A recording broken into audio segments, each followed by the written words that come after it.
Bien, pues buenas tardes. Si les parece, vamos a continuar con este curso intenso, yo diría que en muchos sentidos, ¿no? Es un tema apasionante lo que nos trae estos días aquí, entre el río Jordán y el Mar Muerto. Vamos a dejar el río Jordán. Estos días estuvimos visitando pues, diferentes yacimientos, la arqueología, el contexto material, ¿no? de lo que es la historia, ¿no? De la arqueológica, sobre todo, como vimos, de la Edad del Hierro en esta región. Vamos a desplazar un poquito más al sur, vamos a ir al Mar Muerto, donde desemboca el Jordán precisamente, y lo vamos a hacer de la mano de un gran especialista que me acompaña hoy, que es además un buen amigo. No está aquí por ser amigo, sino está porque ya verán que sabe mucho del tema. Bueno, la amistad también ayuda, ¿no? Evidentemente, pero no es por esa razón. Como digo, él conoce muy bien Jaime Vázquez Allegui, conoce muy bien el tema del que nos va a hablar hoy. Es uno de los grandes especialistas que tenemos en España, en los famosos manuscritos del Mar Muerto o de Qumrán, para ser más específicos. De hecho, tiene una publicación reciente que está en muchas librerías, justo en la del museo no está, que se llama exactamente, Jaime, el libro... Los manuscritos del Mar Muerto, sí. Historia de su descubrimiento y disputa. Es decir, que detrás de ahí es un libro sin duda apasionante. En esta librería no está, lamentablemente, pero en la Casa del Libro yo estuve esta mañana y hay mucha difusión, o sea que lo pueden encontrar sin ningún problema. Bien, como... En Amazon. O en Amazon. Es un horror comprar libros en Amazon. Sí, es un poco impersonal, pero bueno, a veces no queda más remedio que recurrir a esas... Bien, nada más, le voy a dar la palabra, le doy las gracias. Él es un gran biblista, él sí que es biblista. Es decir, es interesante porque somos dos personas de la misma edad, cada uno tiene su formación diferente. Él viene del mundo de la Biblia y sigue en el mundo de la Biblia, es un gran biblista. Hizo su tesis doctoral precisamente sobre uno de los manuscritos del Mar Muerto. Es uno de los, digamos, porque él nos hablará, el último día nos hablará un poco de la qumranología española, es decir, que ha aportado a la ciencia española. Él es uno de los grandes, de los que están ahora mismo en activo en este tipo de estudios. Como digo, él es biblista, yo soy arqueólogo, como intenté mostrar ayer o estos 2 días pasados, y sin embargo tenemos un buen entendimiento, desde puntos de vista muy diferentes. Ayer preguntaba, medio en broma, medio en serio, cómo me consideraban, si maximalista, minimalista o centrista. Hubo ahí alguna controversia. Jaime no sé cómo se define. En cualquier caso, estamos por la ciencia, ¿no? Yo creo que lo importante es no perder el objetivo, que el objetivo es científico, ¿no? El tema bíblico siempre es un tema apasionante, pero tiene sus riesgos y este tema precisamente, como él muy bien explicará, es un tema que se ha prestado mucho al sensacionalismo y a cosas que ya incluso son periféricas a los estudios bíblicos, que es aún peor, ¿no? El sensacionalismo que ha marcado pues, este descubrimiento, como él mostrará, y ya le doy la palabra, uno de los más importantes, sin duda, del siglo XX, ¿no? Y no exageramos. Bien, pues le doy la palabra a Jaime y nada, y luego al final haremos lo mismo, ¿no? Que estos días dejaremos unos minutos y por favor aprovechen la oportunidad de tener un especialista aquí, exprímanlo al máximo con todas las preguntas que les vengan a la cabeza. Nada más, muchas gracias. De lo que hago y de lo que me gusta. No sé si soy maximalista o si soy minimalista. Tengo una duda, ahora me he quedado pensando, porque para unas cosas, cuando trabajo la literatura bíblica, básicamente de la Biblia hebrea o Antiguo Testamento cristiano, soy minimalista. Pero cuando trabajo los manuscritos del Mar Muerto soy maximalista. Y entonces, claro, y al final digo, el problema que hay, bueno, no, el problema no, al contrario, es que soy gallego. Entonces, que ni lo uno ni lo otro. Y depende, ¿no? Depende de que sea. Bueno, vamos a hablar de lo segundo, de los manuscritos del Mar Muerto, que es de lo que sé un poquito y lo que trabajo habitualmente, ¿no? Los manuscritos del Mar Muerto tienen una presencia en medios de comunicación permanente, a nivel no local ni nacional, sino mundial. Cada cierto tiempo ahí llega una noticia de que se ha encontrado un nuevo manuscrito, de que están excavando no sé dónde, de que... Bueno, son noticias que siempre hay que desentrañar un poco, sobre todo los titulares, porque suelen ser engañosos, ¿no? Yo también soy un poco periodista y reconozco que ahí los periodistas muchas veces buscamos el titular para captar la atención del lector, ¿no? Y los manuscritos del Mar Muerto es una literatura especialmente predispuesta para esto, ¿no? Para, sobre todo el morbo, para decir, oh, han encontrado un nuevo manuscrito del Mar Muerto, ¿no? Y yo muchas veces cuando empiezo a leer la noticia digo, pues no lo sabía. Yo que debería saberlo, ¿no? Pues se me ha escapado. Y cuando empieza a leer la noticia digo, uy, no se ha encontrado ningún manuscrito nuevo. Se ha identificado un manuscrito que no estaba identificado, que se había encontrado hace décadas. Eso es muy distinto, ¿eh? No se ha descubierto nada. Se ha identificado algo que ya se había descubierto décadas atrás, ¿no? Porque, como verán, entre hoy y mañana, pues hay muchos manuscritos, muchísimos, muchos más de los que están identificados que no están identificados. Y esta es la tarea de que algunos que nos podemos dedicar un poco a esto, pues de vez en cuando intentamos aportar algo identificando o ayudando a identificar, ¿no?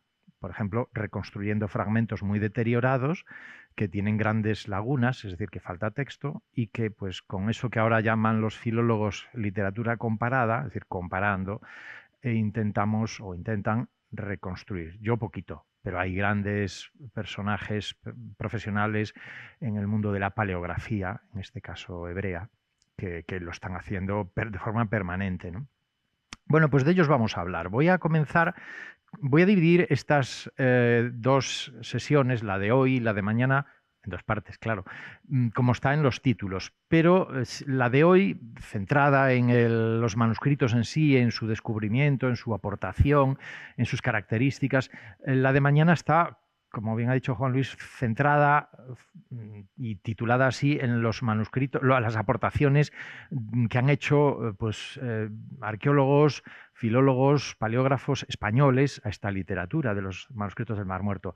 Pero la verdad es que ha sido buena y muy importante, pero no da como para tanto tiempo, y sin embargo lo de hoy sí que da para mucho más tiempo que el tiempo que vamos a tener hoy. Entonces, hoy empezamos y mañana terminamos, ¿vale? Terminaremos mañana, en la última parte de mañana, hablando de las aportaciones que pues, el mundo de la ciencia española ha realizado sobre el descubrimiento de estos manuscritos, ¿no? Su identificación, su publicación, sus análisis y comentarios, ¿no? Es decir, que hoy es la primera parte y mañana la segunda. Me voy a poner de pie porque si no me resulta más aburrido y más dramático, ¿no? Yo prefiero moverme y ir destacando algunas de las imágenes que van a ir apareciendo aquí y de paso comentándolas, ¿no? La primera es esta, un rollo. Es el rollo de Isaías, ¿no? Uno de los que mejor ha llegado hasta nosotros, que se conserva en mejores condiciones. Está expuesto en el Museo del Libro, que está dentro del Museo de Israel, allá en Jerusalén, ¿no? Está expuesto en una sala de exposiciones permanente. Es decir, que cuando vayan, si no han ido ya, pues lo verán si no lo han visto ya. Y está en una vitrina circular y se puede pues ver, se puede apreciar, ¿no? En cualquier visita que se haga. Y la titulamos así, Los manuscritos del Mar Muerto. Vamos a situarnos en el Mar Muerto, es decir, en la geografía. ¿Dónde está esto, no? Si ya lo sabemos, en el Mar Muerto. ¿Pero dónde está el Mar Muerto? Pues el Mar Muerto está en una zona hoy en conflicto. El Mar Muerto también le afecta, porque esta tierra que vemos aquí, que unos prefieren llamarla Israel, otros prefieren llamarla Palestina, otros no sabemos cómo preferimos llamarla. En cualquier caso, a nivel internacional estaríamos ante el actual Estado de Israel y la Autoridad Nacional Palestina, ¿no? Que es un territorio que ven que aquí yo no vallo, es decir, no pongo vallas, límites. Prefiero que sea natural, ¿no? La geografía, que sea la orografía, es decir, la geografía natural, el suelo, quien nos diga cuáles son los límites. Porque la Biblia empieza desde sus orígenes, desde sus primeros relatos, vamos a llamar un poco más históricos, menos historietas, porque está llena de historietas, pero los que son más históricos limitan la geografía bíblica con dos términos que son localizaciones geográficas, cuando dice todo Israel, el Israel de la Biblia, no el actual Estado de Israel, de Dan a Beersheba. Ahí está, ¿no? Dan lo tenemos arriba y Beersheba lo tenemos aquí, más o menos por aquí, ¿no? O sea, de norte a sur. Un límite geográfico de norte a sur. Cuando estudiamos geografía, limitábamos también de este a oeste.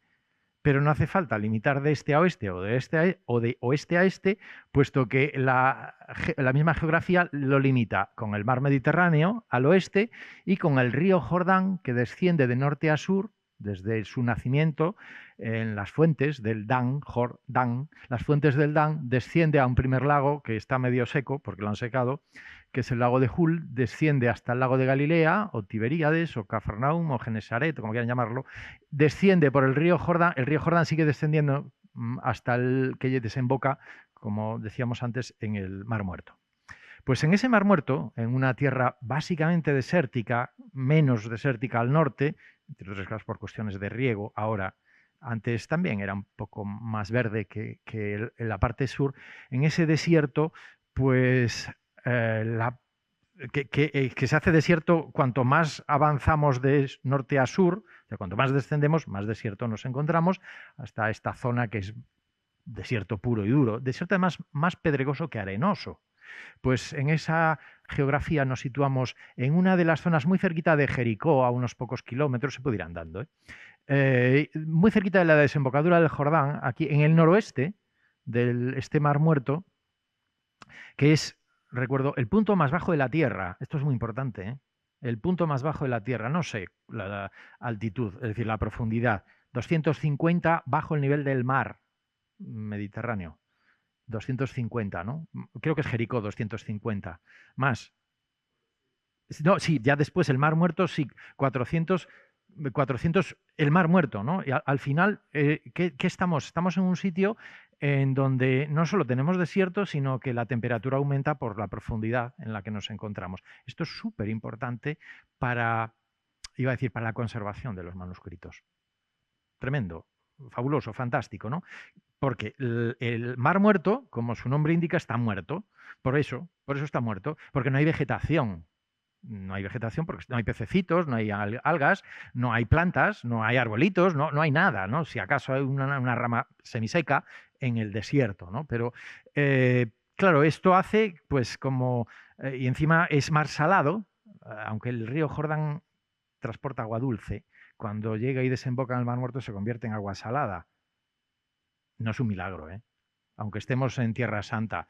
Es una cuestión física. Es como un vaso de agua dulce en un cubo de agua salada del mar. O sea, se convierte en ni magia ni milagros, ¿no? Es una cuestión técnica o química o física o lo que queramos, ¿no? Pues ahí, en esa ribera noroeste del Mar Muerto, una zona muy desértica, a mediados del siglo XX, unos dicen que 1946 finales, otros primavera del 47, bueno, da igual. A mitad de... No da igual, no da igual. No da igual. Ahora da igual, pero dentro de un momento verán que no da igual. Porque hay hechos, acontecimientos políticos que vienen inmediatamente después que no dan igual. Por ejemplo, unos meses después, el nacimiento o reconocimiento por parte de las Naciones Unidas del Estado de Israel, mayo de 1948. No da igual. No, porque cambia la película. No inmediatamente, pero sí unos meses, quizás años después. Cambia la historia de este descubrimiento. Quiero decir que cuando esta tierra es de unos propietarios, pues trabajar ahí se hace de una forma. Cuando cambia de tutores, se hace de otra. Y esto repercutió muchísimo en este proceso, que es historia que vamos a contar, ¿no? Pues ahí hay una zona, una región, no es ningún pueblo, no es una ciudad, que se llama en árabe Qumran. Aquí lo tenemos, ¿no? En esta parte de aquí, en este puntito rojo, relativamente cerca de Jerusalén. Aquí lo tenemos en castellano, en hebreo y en árabe. Qumran no significa nada. Es el nombre de la zona, de la región, ¿no? No sé si los filólogos, la filología árabe ha sido capaz de hacer una reconstrucción etimológica del término. Yo no la conozco. Ni siquiera es un topónimo, tampoco es que tenga... No, es un nombre que yo sepa no tiene, por lo menos por ahora. Voy a dividir estas dos, la sesión de hoy y la de mañana, con un sexto punto, la segunda parte de mañana, en 5 apartados. El primero va a ser un recorrido por la historia del descubrimiento, rápido, va a ser rápido, aunque me voy a tener algunos elementos peculiares de esta historia que son más novelísticos, ¿no? O sea, que para hacer el guión de una película son geniales, ¿no? Lo extraño es que no se haya hecho ya esa película, porque se lleva al cine cualquier cosa, y lo raro es que no se haya llevado una al cine la historia del descubrimiento de los manuscritos, porque tiene mucha enjundia, ¿eh? Después hablaremos de las cuevas, en donde se encontraron los manuscritos, del Khirbet o Khirbet, en donde, bueno, un asentamiento que los arqueólogos de la época identificaron como el lugar en donde se escribían los manuscritos o vivían, bueno, trabajaban los autores de estos manuscritos, esta vasta literatura. Después hablaremos de los objetos que se encontraron, los artefactos, ¿no? Los materiales que se han ido extrayendo y la importancia que tienen, que hay algunos que son enormemente importantes. Algunos son curiosos, pero otros son súper importantes, ¿no? Y terminaremos hablando de lo clave, la clave del título de los manuscritos, ¿no? Y la importancia que tienen estos manuscritos, pues yo creo que para todo el mundo, ¿eh?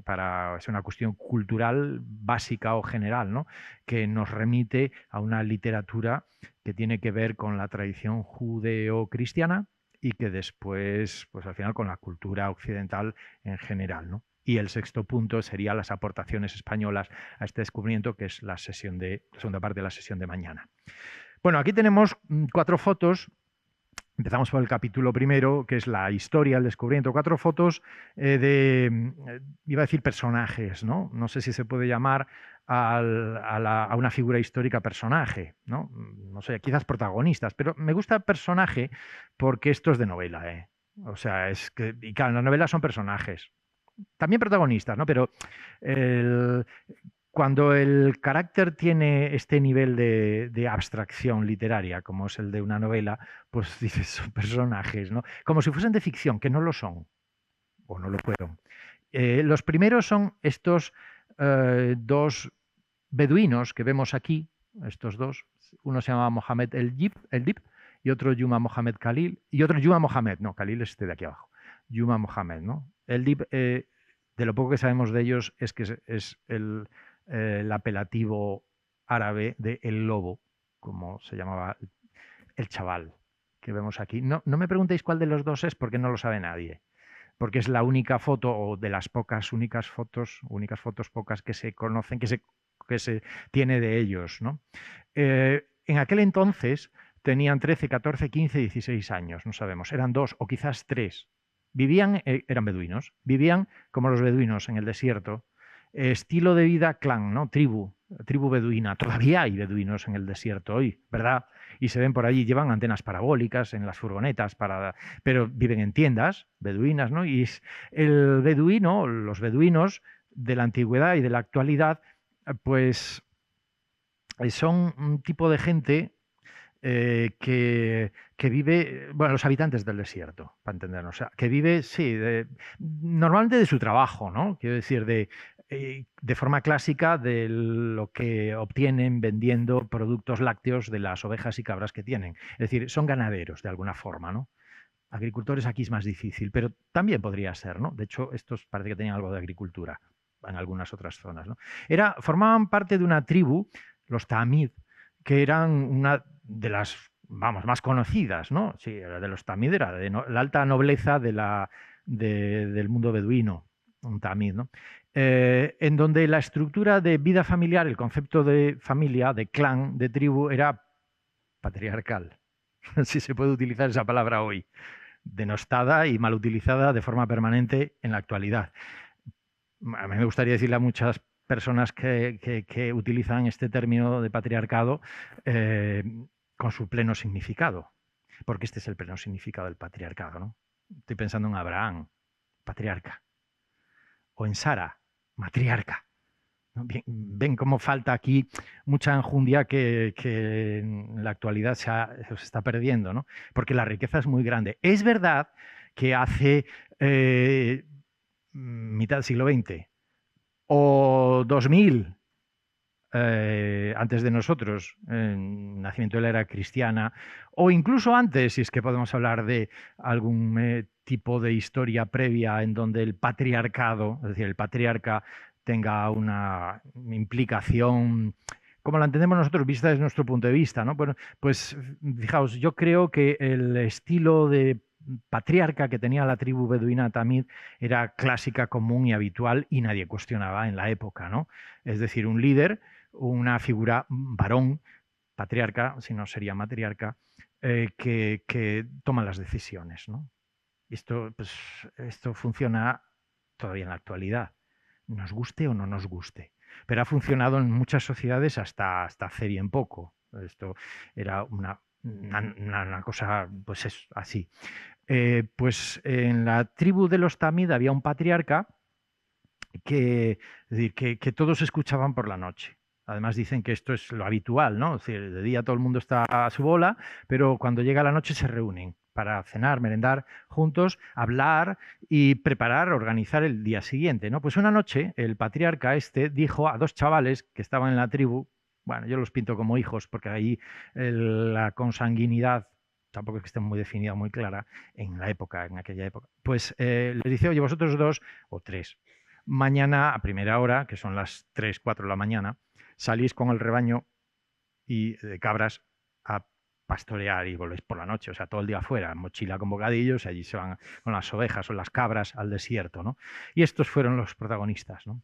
La leyenda, porque no hay ningún testimonio fehaciente del momento, una crónica que describa ese instante, la leyenda cuenta que estando en el desierto, pues ya lo sabéis, ¿no? Una cabra se cae en una cueva, en una gruta, en un agujero, a ellos les entra pánico, porque volver a la tienda beduina con una cabra menos implicaba pues una ensalada de palos de todos los colores, ¿no? Por llegar, aunque había que volver con ella muerta, aunque fuese muerta, pero había que volver con ella, ¿no? Entonces había que recuperarla, ¿no? Y esto de tirar piedras una ocasión el sonido de la piedra parece que rompe vidrio y curiosamente ahí está la cabra, ¿no? Qué casualidad. Ya digo, estoy contando una leyenda, ¿eh? A toda prisa. Se descuelgan, son pequeños, uno más joven que el otro, se mete en la cueva y ahí encuentra la cabra. ¡Oh, qué bien! Fantástico, un héroe, ha encontrado la cabra, ¿no? Va a salir. Y al lado de la cabra, en teoría lo que se había roto era una vasija que se había tumbado, en donde sobresalían algunos fragmentos de cuero. Que el chaval los ve y coge y mete en el bolsillo y sale con la cabra, ¿no? Esa noche cuentan la historia, vamos, crecidísimos, ¿no? Cuentan la historia del descubrimiento, o sea, de la recuperación de la cabra, y convencidos de que iban a ser proclamados héroes, ¿no? Los dos chavales. Que de alguna forma lo fueron, ¿no? Pero tampoco como ellos esperaban. La expectativa era mayor de la realidad. Y ahí, ¿qué pasó? Pues no se sabe muy bien, pero al final dijeron, ay, por cierto, además de la cabra encontramos esto, y sacaron los trozos de cuero, que se los dieron al patriarca, al beduino, ¿no?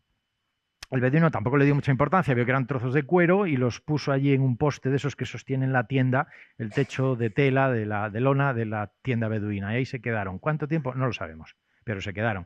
Es muy probable que esto tenga algo de veracidad y semanas después, incluso meses después, pues el beduino que vende todo para sacar dinero, pues tenía un amigo que es este que vemos aquí, Cando, un zapatero que tenía una tienda, también de antigüedades, eran tiendas, supermercados de entonces, ¿no?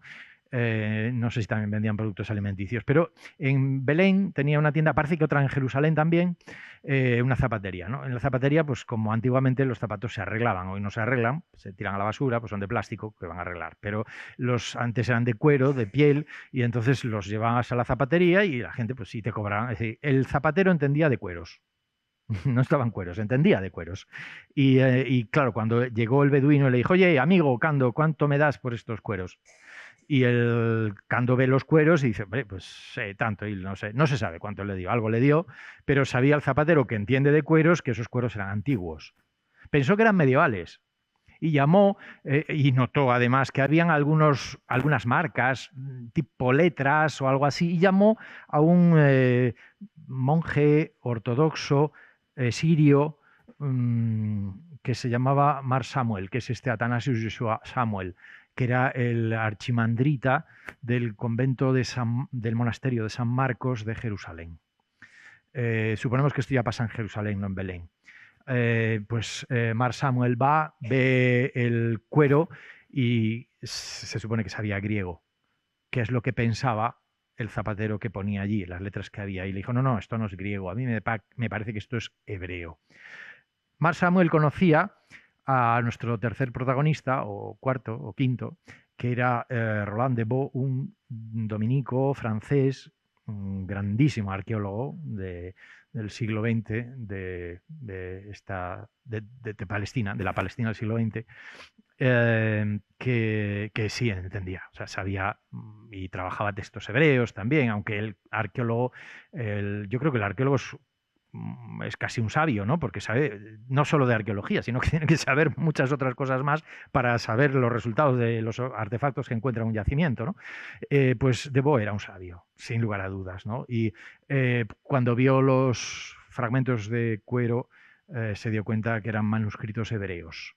Y por la grafía o caligrafía con otros colegas que tenía, casi confirmaron que eran textos del cambio de era, del 1 antes de Cristo, 1 después de Cristo, ¿no? Es decir, los textos eran súper importantes, muy importantes, ¿no? Me parece que no llegaron a identificar lo que estaban leyendo o viendo, porque los fragmentos eran pequeños, no sabemos qué fragmentos eran en realidad, pero sí sabemos lo que hicieron, que es tirar del hilo, o sea, volver atrás. Este lo dejamos para después, y Deveau, pues con Samuel, con Cando, pues buscaron al patriarca y al final los chavales que los llevaron al lugar en donde habían encontrado la cabra, que es la última que nos falta por aparecer, la última protagonista de esta primera parte, ¿no? La única foto que tenemos de la cabra, no es una foto, es una broma. Y al final, pues sí, efectivamente llegaron allí y vieron el lugar, ahora lo vamos a ver, la geografía, el espacio, y una zona, pues eso, muy agujereada, ¿no? Con muchas cuevas, muchas grutas, y claro, si aparecen fragmentos manuscritos en una, ¿por qué no van a aparecer en otras cuevas, ¿no? En ese instante da la impresión de que ya los beduinos habían estado dando vueltas por otras cuevas, ¿no? Ya, es decir, que si a esto le da importancia, quiere decir que la tiene. Pues vamos a mirar, a ver, vamos a adelantarnos por si aparece algo más, ¿no? No exactamente hay una constancia de que haya habido un saqueo por parte de los beduinos de cuevas y después de compraventa o no, venta de manuscritos, pero también hay que reconocer que un periodista en los años 90, es decir, unos 40 años después de la historia del descubrimiento en sí, encontró a uno de los dos beduinos que vivía en un ático en Nueva York. La leche de las cabras no da para un ático en Nueva York. Ya, no busquemos más. Y también es verdad que la tribu desapareció, se extinguió, siendo como era centenaria. Los tamid eran muy reconocidos, en Jerusalén sabían quiénes eran los tamid, o en Belén sobre todo, ¿no? No hay tamid. Se extinguió, se desapareció, se diluyó en el occidente transatlántico. Bien, pues esto hasta aquí. Dejo como último protagonista que, bueno, más tarde también veremos que no es solo el último, o sea, no es solo él, sino que él es el que asume en un momento determinado la dirección, la responsabilidad de las excavaciones en este lugar de Qumran, cuando las estaba llevando el dominico francés, ¿no? Hay también una pequeña leyenda en torno a eso. Si hablas con los dominicos de Jerusalén, te dirán que Yigael Yadin, fíjense en el nombre, Yigael es hebreo puro, ¿verdad? Yadin, un apellido además muy popular, hijo de un profesor de la Universidad Hebrea de Jerusalén, que era arqueólogo también, historiador, arqueólogo, que se llamaba Eleazar Sukenik. Vamos, estos no hay duda, estos tienen los 8 apellidos hebreos, sin lugar a dudas. Y Yigael Yadin, hijo de su padre, pues militar además, historiador también, pero militar en el recién creado Estado de Israel, fue el encargado de asumir la responsabilidad de las excavaciones en Qumran, cuando ya había un responsable de esas excavaciones, ¿no? Ahí la leyenda, los dominicos sostienen que el nuevo recién creado Estado de Israel, bajo la batuta entonces de Ben Gurión y primer ministro del Estado de Israel y de Yadin, pues marginaron de alguna forma, separaron o quitaron de en medio a los dominicos, al padre Roland de Bo, dominico, cristiano, católico, francés. O sea, que, bueno, hay que separar. Esto es nuestro, ¿eh? O sea, nos encargamos nosotros, ¿no? En una publicación, esa que decíamos al principio, que está un poco novelada esta historia, porque no se puede decir, contar de otra forma que no sea a través de una novelización de la historia, porque no hay crónica de lo que sucedió exactamente, pues ahí cuento en este libro pues que yo, vamos, muchos tenemos la sensación de que estos manuscritos se convirtieron desde el primer momento en el que hubo conocimiento de su existencia en una moneda de cambio, o sea, en una demostración desde el punto de vista del recién creado Estado de Israel de que esta tierra era nuestra, antes de nadie. Fíjate, textos hebreos, judíos del siglo I, o sea, palestinos, mira, no digáis que esta tierra estabais vosotros antes que nosotros. No, nosotros estábamos antes que vosotros. Mira, manuscritos, lo veis, ¿no? Y ahí parece que la figura de, fíjense, de Albert Einstein, recién nombrado, elegido o propuesto y aceptado doctor honoris causa de la Universidad Hebrea de Jerusalén, que fue uno de los fundadores, Albert Einstein, con motivo de ese homenaje y reconocimiento de la Universidad Hebrea, pues en una cena o comida, tampoco se sabe, a propósito de esto, pues preguntó, estaba allí el ex rector padre de Yadin, que le dijo, ¿y tú qué haces? Yo soy de historia, arqueología, sí, ¿y qué trabajas? Pues trabajo manuscritos, precisamente ahora estoy con unos manuscritos hebreos del siglo I que han encontrado unos beduinos en el desierto. Manuscritos hebreos del siglo I, dijo Einstein, sí. Pues eso es muy importante, ¿no? Sí, muy importante. Y hasta hay muchos. Bueno, no sabemos, beduinos están por ahí circulando algunos, yo estoy comprando varios, me ha encargado David Ben Gurión. Y mi hijo también, que va a viajar a Nueva York a comprar a Nueva York manuscritos encontrados allí.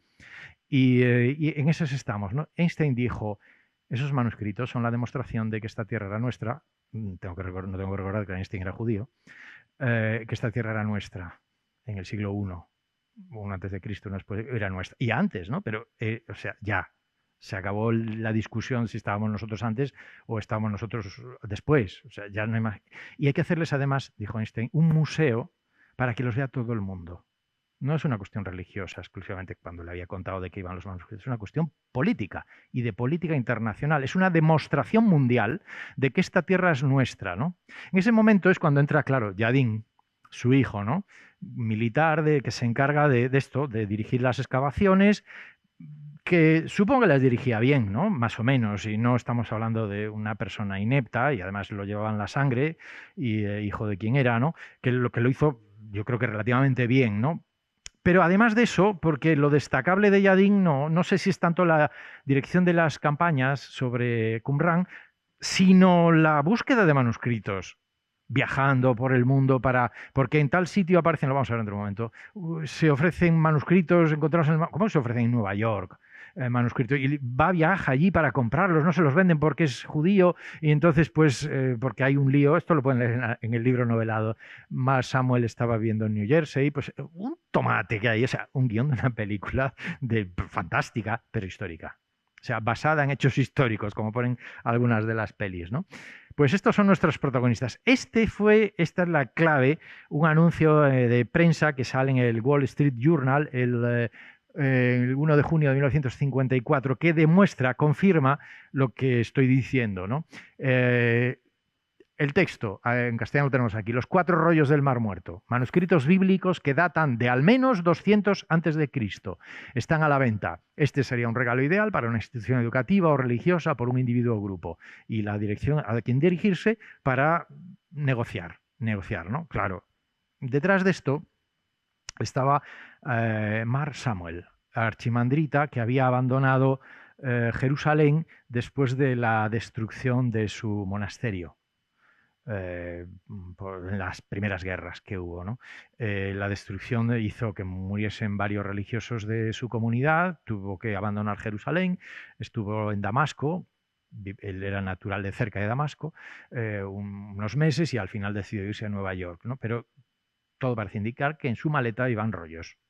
del Mar Muerto, ¿no? Que él había negociado, comprado, pactado, no sé si exactamente comprado, pero hacer de intermediario, y después con los beduinos pues llegaron a acuerdo y tal. Pero también con el padre de Yigal Yadin, Eleazar Sukenik, a quien también vendió manuscritos. Es decir, se genera de pronto un mercado de fragmentos, de rollos y de fragmentos. Ahora vamos a ver qué es una cosa y la otra. O sea, de textos que andan circulando por el mundo. Se empiezan a vender por todos lados y se subastan y se venden y se exponen, y la exposición es un escaparate para después venderlos por Estados Unidos de este a oeste. Recorrieron, se dieron vuelta a estos manuscritos, ¿no? Y bueno, y por Europa también, ¿no? No sé por qué, pero durante muchas décadas se dijo que no había manuscritos fuera de los identificados, ¿no? Bueno, sí, por toda Europa. Hay un montón de bibliotecas europeas, en el British, por ejemplo, el Archivo Vaticano, que tiene, el Archivo Vaticano hace 10 años reconoció que tenía 2 manuscritos pequeños. No tienen, son un poco, no son demasiado importantes, pero cualquier manuscrito es importante. Pues 2. Pero y al principio, durante décadas se negó, porque formaban parte pues, de este intercambio de negociaciones, tú me pagas con especias. Y sí, haciendo pues este tipo de cosas que en esa época y en esta cultura pues suelen ser habituales, ¿no? Es normal pues pagar con objetos, ¿no? Con cosas así, ¿no? Athanasius Hamel pone a la venta estos 4 rollos con el anuncio del Wall Street Journal. Yadin, hijo de Sukenik, compra los 4 rollos a través de un intermediario estadounidense en nombre del Estado de Israel, ¿no? Estos manuscritos eran los primeros, los mejor conservados. Rollos grandes, ¿no? Y bueno, hay cifras de los precios, pero también es verdad que hubo mucho regateo para llegar a acuerdos en las negociaciones de la compraventa de estos manuscritos, ¿no? Esto lo cuento, esta es la portada del libro. El libro es un ensayo novelado, como dijo mi editor cuando me lo encargó. Después de mucha hablar, él y yo, llegamos a la conclusión de que había una parte de esta historia que había que novelarla, que es lo que acabo de hacer yo, resumirla, porque es imposible en un ensayo hacer afirmaciones que no puedas demostrar. Si no, pierdes toda credibilidad, ¿no? Y lo que realmente sí se puede demostrar también carecería de credibilidad, ¿no? Entonces, con un ensayo novelado en donde tú estás demostrando que lo que estás diciendo tiene un índice de historicidad elevadísimo, pues perfecto, ¿no? A mí, la verdad que yo disfruté escribiendo este ensayo novelado, que además ha tenido muy buena aceptación en la crítica. Aquí en toda España ha salido todas las páginas culturales de los periódicos generalistas y no generalistas, en revistas, en sitios, en radios, en televisión también. Es decir que, bueno, pues es una historia apasionante esto, ¿no? El título que lo puso él, porque yo no sé poner títulos, lo llamó así, Los manuscritos del Mar Muerto, que eso sí lo puse yo porque eso lo pongo siempre, pero la segunda parte me parece muy elocuente, ¿no? Cuando dice la fascinante historia de su descubrimiento y disputa, porque es la historia del descubrimiento. Hoy estuve comiendo con un crítico de aquí, de la revista de Occidente, y comentábamos esto, ¿no? La importancia que tiene no solo el descubrimiento, sino transmitir la historia del descubrimiento, ¿no? O sea, contar la historia de una forma que veamos que tiene un margen de credibilidad enorme, ¿no? Pues fíjense además el diseñador de la cubierta, porque es un artista, yo no lo conozco, pero cuando la vi la primera dije, vamos, mejor, a mí no se me hubiese ocurrido nunca mezclar la parte superior, un manuscrito, es el mío, después les hablaré de él o mañana, el mío porque es el que he trabajado y lleva, como los que descubren una estrella en el cielo, ¿no? Que luego le ponen el nombre del asteroide o lo que sea, pues igual, es el mío. Un manuscrito hebreo, auténtico, del cual tengo los derechos de edición, me los cedieron del Museo del Libro, y la parte inferior en donde vemos, ¿qué vemos aquí? Aparte de soldados que se ven ahí, o sé qué, del ejército israelí de esa década, ¿no? De esos primeros 10 años del recién creado Estado de Israel, ¿no? Vemos en primer plano aquí al que todo el mundo conoce, ¿no? Que es David Ben Gurión, primer ministro del Estado de Israel, pero el más importante para nosotros, para esto, es este de aquí, no este de aquí, este, que es Yigael Yadin, el que decía antes que iba a hablar después, estoy hablando ahora, hijo de Eleazar Sukenik. También hablaremos de los dos a lo largo de estos 2 días, ¿no? Fascinante historia de su descubrimiento y disputa. Ahí está, ¿no? Una disputa que llega hasta nuestros días, ¿no? Territorio que en la época del descubrimiento era jordano, cuando entonces Jordania no era exactamente como hoy, ¿no?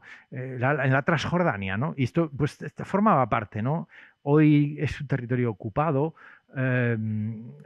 bueno, que está controlado en este sentido por el gobierno del Estado de Israel, ¿no? Y bueno, pues ahí está, se puede visitar, es una zona, ahora vamos a ver, es una zona que yo que estuve el verano pasado, pues cada vez me llevo una decepción, cada vez que voy mayor, ¿no? Un pequeño disgusto, porque tengo la sensación de que lo están convirtiendo en un parque de atracciones y no en un yacimiento visitable, ¿no? Es decir, no un museo al aire libre. Y yo digo, pero por Dios, es que ya casi no se puede sentir, ¿no? Como cuando estás en un yacimiento y pisando las piedras, pues estás pisando lo que es por donde paseaban judíos del siglo I.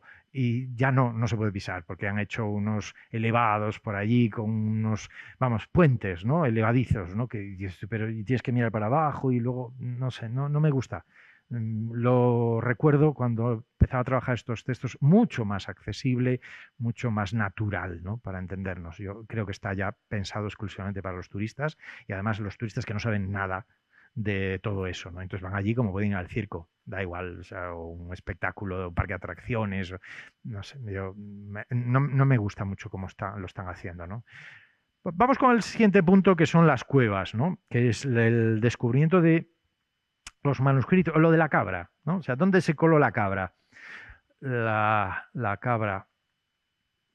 Esta es una de las fotos más antiguas que se conservan, donde todavía beduinos pues andaban por esa zona, ¿no? No identifico quiénes son, pero hace muchos años que la tengo y es una de las de la época, ¿no?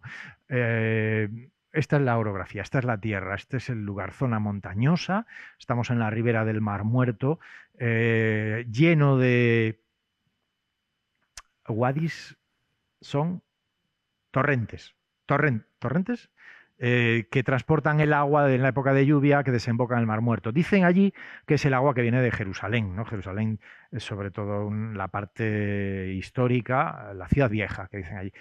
Tiene 2 grandes torrentes, el Cedrón y el Gijón, que se unen los dos en la antigua ciudad de David, se unen dando lugar a un único torrente que es el Tiropeion, ¿no? Que ese conduce el agua, porque vamos de lo alto descendiendo y descendiendo mucho, hasta el punto más bajo de la tierra, pues transporta el agua en época de lluvias en cantidad hasta aquí y desemboca en esta zona, bueno, en otros sitios también, ¿no? Pero en esta zona desemboca en el Mar Muerto, ¿no? Y ahí hay pues, torrentes. Yo recuerdo hace muchos años seguir el cauce de uno de los torrentes y encontrarme con una presa. Bueno, iba con un profesor de allí, un sitio que yo ya no sabría volver otra vez y además que no era nada fácil de acceder a él, era más bien peligroso. Y bueno, era joven. Y te metes por unos túneles, por unas cuevas también y desembocas de pronto en una presa con agua. Y era el mes de agosto, julio, agua, ¿no? Allí me bañé, obviamente. Agua que habían hecho, ¿quiénes? Habían la presa aquella, los autores de los manuscritos. ¿Por qué? Porque vivían en esta zona y necesitaban agua. Estamos en el desierto. El agua del Mar Muerto no vale. Tiene que ser agua dulce, de lluvia, torrente, los que viene. Lo veremos dentro de un momento también. Pues aquí tenemos una gruta de una de las cuevas en donde se encontraron los manuscritos, ¿no? Esta es una foto que aunque se ve mal, o sea, no es nada, es porque es mía. Y hay que tener cuidado cuando se exponen fotos porque tienen derechos de autor, porque es que es todo un lío, cada vez complicamos más las cosas, ¿no? Y bueno, pues sí hay fotos que no tienen derechos, que puedes descargar, pero bueno, esta yo creo que es representativa, la hice yo, ya está, es mala, con cámaras antiguas, pero ahí está, no vemos, esto todo montaña, ¿no? Se unen por aquí, pues eso que llamamos los wadis, o torrentes, y ya. Y la tierra está montañosa, está agujereada, ¿no? Está toda taladrada, ¿no? Ya no me pregunten por qué, yo de eso ya no sé nada, ¿no? Pero está así, ¿no? Y es toda la zona de esta manera, ¿no? Bueno, pues esta que ven aquí, que es la más popular, es portada de un libro de hace unos años, que me publicó otra editorial, en donde quise poner esta imagen, ¿no? Porque me resulta muy atractiva la imagen, ¿no? Está sacada desde el Khirbet, en donde la vista primera que ves a espaldas que está el Mar Muerto es esto, ¿no? Esta zona tan montañosa, difícil de acceder, escarpada y agujereada. No me extraña que la cabra se colase en una de estas cuevas, ¿no? No es la de la cabra, porque es la cueva 4, esta que vemos aquí, 4Q. Q es Qumran y 4 el número de la cueva de su identificación. La cueva 1 es la primera que se encontró, la 2 y así. Se encontraron 11 cuevas con manuscritos, pero hay muchas más. Sí, yo estuve de ojeador, porque yo no soy arqueólogo, pero estoy mirando siempre lo que hacen los arqueólogos. Soy como el de Hacienda, ¿no? Que voy a mirar a ver qué encuentran. Bueno, yo que encuentren lo que quieran, ¿no? Pero cuando encuentran algo aquí sí me interesa, porque es lo que trabajo. Los manuscritos ya trabajo, no, o sea, como iba a decir paleógrafo, no sé si soy paleógrafo, pero bueno, hago como si fuese paleógrafo, ¿no? Es decir, lo que encuentran los arqueólogos es lo que yo trabajo. Si son manuscritos, claro, si es cerámica no, pero si son manuscritos, sí, a ver, porque esto es lo que yo trabajo, pero o me interesa. Y además muy específico, tiene que ser hebreo y tiene que ser de esta época. Tampoco vale un arqueólogo que encuentra un manuscrito medieval hebreo. No, ya no, yo ya no sirvo, no sé. Y de esto tampoco que sea mucho, pero un poco sí. Y esta es la importancia, ¿no? Pues esta es la misma cueva 4, otra vez vista desde fuera y vista desde dentro. Esta sí que no es mía, esta foto, y no tiene derechos. Yo no he entrado en esta cueva, en otras sí, pero en esta no. Me caigo y no tengo ganas de caerme. Alguien se metió en la cueva y hizo una fotografía muy buena. O sea, es la misma cueva desde fuera y desde dentro, ¿no? Aquí vemos otra vez y la parte superior, esa línea que se ve es el Mar Muerto. Desde ahí se ve el Mar Muerto. O sea, es fantástico, ¿no? Porque pues, en verano se iban a bañar al Mar Muerto, ¿no? Los autores no se iban a bañar a ningún sitio. Pero digo yo que lo tenían muy cerca, ¿no? Esto es muy importante, ¿eh? Después veremos por qué. El tener el Mar Muerto enfrente no es tener buenas vistas también, al otro lado de la Transjordania y actual Jordania. Fantástico, ¿no? Pero el Mar Muerto está bordeado por un camino o carretera, y eso convierte a esta zona en un lugar de paso. Recuerden el mapa que ponía antes, ¿no? De Jerusalén a Jericó, ahí estaba en medio Qumran. Y en la ribera noroeste del Mar Muerto, es decir, para llegar, por ejemplo, a Masada, hay que pasar por delante de aquí. Para ir a Jericó desde Jerusalén hay que pasar al lado de esto. Para ir de Jericó a Jerusalén exactamente igual. Es decir, estoy utilizando términos de lugares muy bíblicos. Jerusalén, Jericó, Masada. Bueno, Masada no aparece en la Biblia así de esta manera, pero lugares clave en la historia del judaísmo y del cristianismo, ¿no? Pues, es decir, este lugar es, hoy diríamos, como una zona no solo de paso, sino de control, de vigilancia, porque está elevada y desde ahí tú ves quién va y quién viene. Y esto verán después cómo es muy importante cuando veamos los manuscritos también, la situación, ¿no? Recuerdo que cuando hice esta fotografía, esta es la cueva número 11 a la que yo quería llegar y no llegué por ese bicho que estaba ahí volando, que yo tengo mucho miedo. Y cuando voy por ahí, además iba solo, digo, a ver si me meto ahí y el bicho se enfada porque tiene ahí lo que sea y viene y me arman un lío. Entonces, no, la cueva 11, ¿no? Hay, digo, 11 cuevas en donde se encontraron manuscritos, pero 56 en donde se encontraron objetos, no manuscritos, otros objetos que no son manuscritos, ¿no? Pues qué sé yo, monedas, casi todas de época romana, o cerámica, o bueno, otro tipo de objetos que vamos a ver dentro de un momento, ¿no? Yo recuerdo que fui, lo que iba a decir antes, como oteador, ¿no? Cuando se excavó en el año 96, 97, 98, uno de esos años, la cueva 56, ¿no? Que es la última que se considera de este. Hay más, pero de esta historia, ¿no? y fui allí con un profe de allí de l'École Biblique, con Emil, a ver, ¿no? Porque no había manuscritos, ¿no? Pero íbamos a ver por aquello de decir qué hacen, ¿no? O qué encuentran, o qué novedades aportan, ¿no? Y es verdad que se encuentran algunos objetos, pero poco más, ¿no? Aquí tenemos una imagen ya más moderna de las mismas cuevas. Y esta es la portada que decía antes. Lo de las cuevas lo cuento en este libro, ¿no? Que se tituló, ya es de hace unos años, de hace 10 años, 9 años, 2014. ¿Qué se sabe de los manuscritos del Mar Muerto? En la editorial Verbo Divino. Capítulo 3. El yacimiento. Bueno, el yacimiento es todo, ¿no? Pero el asentamiento, ¿no? Urbano, no sé si se puede llamar así. Tú corrígeme cuando diga disparates. El lugar en donde es que me sale no vivían allí. Parece que los autores de los manuscritos dicen, los que han estudiado bien esto, manuscritos, no me saques de ahí, no sé más, pero los que han estudiado la antropología sociocultural de esta gente, porque ellos no lo dicen en ningún manuscrito, vivían en las cuevas, donde después se escondieron los manuscritos. Era una comunidad, iba a decir, religiosa, ortodoxa, ultraortodoxa, fundamentalista, judía. Digo esto para adelantar, lo de los manuscritos de mañana. Es súper importante para entenderlos. A los autores y a los manuscritos. Y lo que están haciendo, y por qué están ahí, qué hace esta gente ahí en el desierto, ¿no? En el siglo I. Bueno, pues esta gente pues no vivía, pero estaba allí, trabajaba allí. A ver, vivían en el sentido que no dormían allí, pero el resto del día sí. Convivían, ¿no? Era como una comunidad religiosa. Si lo leemos desde la perspectiva de la tradición cristiana, lo más parecido al monacato, sobre todo al monacato antiguo, ¿no? Que se iban al desierto, los eremitas, y vivían ahí cada uno en sus celdas, en cuevas o en lugares separados, se reunían a orar, a comer y a trabajar, y luego se volvían otra vez en soledad y en silencio, pues hasta el día siguiente, ¿no? Lo más parecido a eso, ¿no?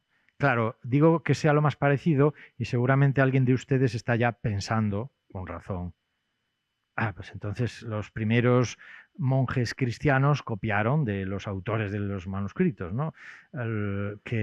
Bueno, hay creo, desde el punto de vista de historia de la vida religiosa o de la vida consagrada, habría que establecer un puente de 3 siglos que uniesen ese estilo de vida judía del siglo I y el monacato cristiano, ¿no? Que nace en el siglo III o IV.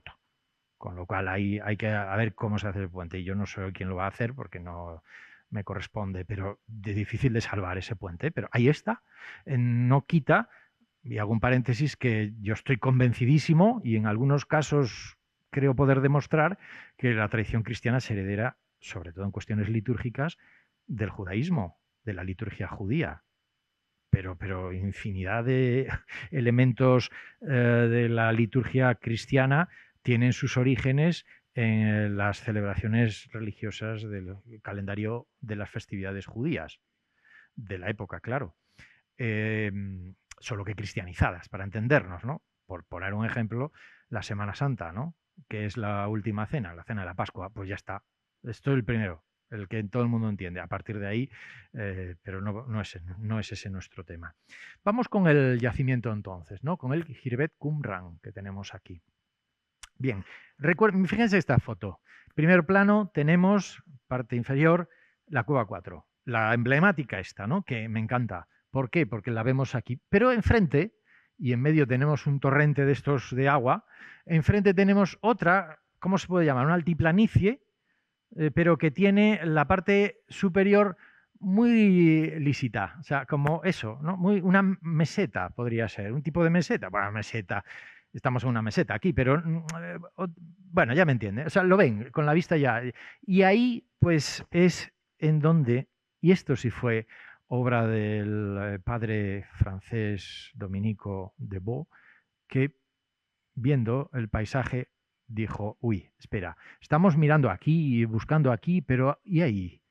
Ahí, porque esto, claro, esto es la intuición de un magnífico arqueólogo que dice, espera, para, vamos allí. Vamos a mirar y luego volvemos, ¿eh? Pero vamos a mirar. Esto ya lo sabemos, lo estamos viendo, lo estamos descubriendo, pero sabemos que hay más, pero ahí. Y efectivamente, vamos, sin lugar a dudas, ya empezaron a aparecer restos de un asentamiento, como vemos ahí, que ahora lo vamos a ver un poquito mejor, desde, o sea, la vista del Girbet desde la Cueva 4. Esto es una imagen, yo creo que es una de las primeras que se hizo aérea de la zona.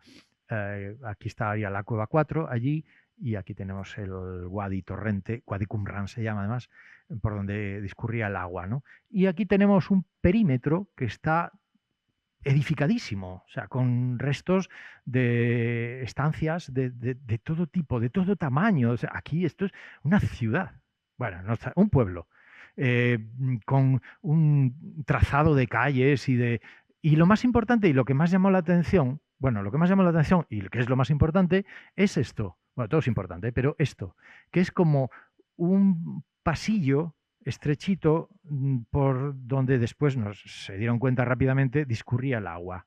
Es decir, un canalón o un canal que transportaba agua, ¿no? Claro, yo en una ocasión, que decía antes, lo que hice fue no hacer este recorrido, sino el inverso. ¿De dónde viene el agua? ¿No? Y seguir los restos, que son cada vez menos, de dónde viene, dónde procede el agua, que es cuando llegué con aquel profesor a la presa en donde había, todavía ahora hay, todo el año hay agua. Agua allí, estancada, ¿no? O sea, guardada, conservada, y que pues de vez en cuando la abrían y salía agua y llenaba, ¿qué llenaba? Pues por este recorrido llenaba aljibes como este o cisternas, como esta que vemos aquí circular, y otras que vamos a ver ahora que es una barbaridad de espacios dedicados destinados al agua. Claro, lo primero que pensamos es, sí, pues estamos en el desierto, es normal que necesiten mucha agua, ¿no? Pero esta es demasiada agua. Sospecha, ¿no? Decir, ¿tanta agua necesitaban? Oye, yo creo que, vamos, no sé, beber litros y litros de agua al día, no sé, se ahogaban. Es decir, tenía agua para ahogarse. Pero ¿por qué tanta agua, no? Claro, cuando empezamos a leer los manuscritos descubrimos, esta gente tiene un problema con el agua. Hoy diríamos una fijación o una obsesión, que es la pureza ritual. Que esto es muy común en todas las religiones, ¿no? Piensen, por ejemplo, el bautismo cristiano, ¿no? Con el bautismo entras a formar parte de la comunidad. Con la pureza ritual de lavarte, pues purificas ante Dios. Esto es muy judío. Bueno, sí, también cristiano. Sí, pero los primeros cristianos recuerdo que eran judíos, ¿eh? No nos olviden. Es decir, seguían tradiciones judías que luego cristianizan. Pues aquí tenemos un montón de elementos que tienen que ver con esto que llega hasta nuestros días. Pero ya no nos vamos a los cristianos, a la tradición cristiana, sino a la tradición judía, en donde siguen haciendo lo mismo, de purificarse y lavarse las manos. No hay más que ir allí al lado, al Muro de las Lamentaciones, hay una fuente. Yo conocí ya 3 fuentes distintas. Cada vez que voy las cambian de sitio. Una vez había 3, después había 2, ahora hay una. No, ahora hay 2. Pero hubo un momento que había una. Bueno, creo que las primeras veces no había ninguna, pero son fuentes que tienen varios grifos. Y ahí, como los musulmanes, que también están lavándose los pies, ¿no? Cada vez antes de la mezquita hay fuentes para lavarse allí. Pues los judíos tienen allí, delante del Muro de las Lamentaciones, unas fuentes. Y yo recuerdo una vez hace años que me senté a mirar, no la fuente, allí en un sitio para ver. Solo ver qué hacen con el agua, qué hacen con la fuente, ¿no? O sea, la sociología, ¿no? Del hecho de carácter religioso o litúrgico de purificarse. Pues ahí llega, recuerdo que todos hacían lo mismo. En el pollete que rodeaba la fuente hay jarras de plástico, claro. Y las jarras, para darle el grifo, llenarlas de agua y lavarte, ¿no? Las manos. Pues todas las jarras tenían 2 asas. 2. Además en forma así, en forma de ángulo recto, ¿no? 2 asas, una y otra. O sea, que podías coger la jarra así con las 2 manos. El problema es que no podías darle al botón del agua, si tenías así, ¿no? Claro, y el proceso, recuerdo que dije, a ver, esto de aquí no me voy hasta que no entienda algo de lo que hacen, ¿no? Y me di cuenta rápidamente. O sea, estaba la jarra bastante sucia, por cierto, muchas había, ¿no? Cogían con la mano derecha la jarra por un asa, con la otra le daban al botón del agua, salía agua, llenaban la jarra de agua, hacían así y se lavaban la mano izquierda con el agua que caía de la jarra. Cuando estaba la mano izquierda limpia, ponían la jarra en el pollete cogían la jarra por la otra asa, no por la que de la mano derecha, y lavaban la mano derecha. Y yo pensaba para mí, pues qué tontería, ¿no? Porque a saber quién ha utilizado. O sea, es que da por supuesto que el asa de la jarra, con la mano ya purificada o lavada, está limpia. Si está toda sucia, las jarras están todas sucias. Pero es una cuestión litúrgica, es una cuestión ritual. O sea, da igual, si lo de menos está sucia, está limpia. Es el hecho en sí, ¿no? Es el significado, el sentido que se le da a eso, ¿no? Bien, pues estos amigos, que ya veremos quiénes son, que viven aquí, tienen una fijación, o tenían una fijación con el agua, con este objetivo, el de estar purificándose todo el día. Luego, cuando leemos los textos, y adelanto ya un poquito de lo de mañana, cuando leemos los textos descubrimos que ellos mismos están diciendo, y si tienes un mal pensamiento, tienes que ir corriendo a purificarte. Y esa purificación tiene que ser por inmersión, si el pensamiento es muy malo. Piensas asesinar, a matar a tu jefe o superior, pues no, al agua. Al agua. Y claro, pues y ahora vamos a ver además cómo era el ritual de purificación, ¿no? El lavatorio. Espectacular. O sea, estaban todo el día lavándose. Y antes de comer, abluciones y lavarte otra vez. Y después de comer, otra vez. Antes de no sé qué, y de la oración, volver a lavarte otra vez. O sea, necesitaban mucha agua.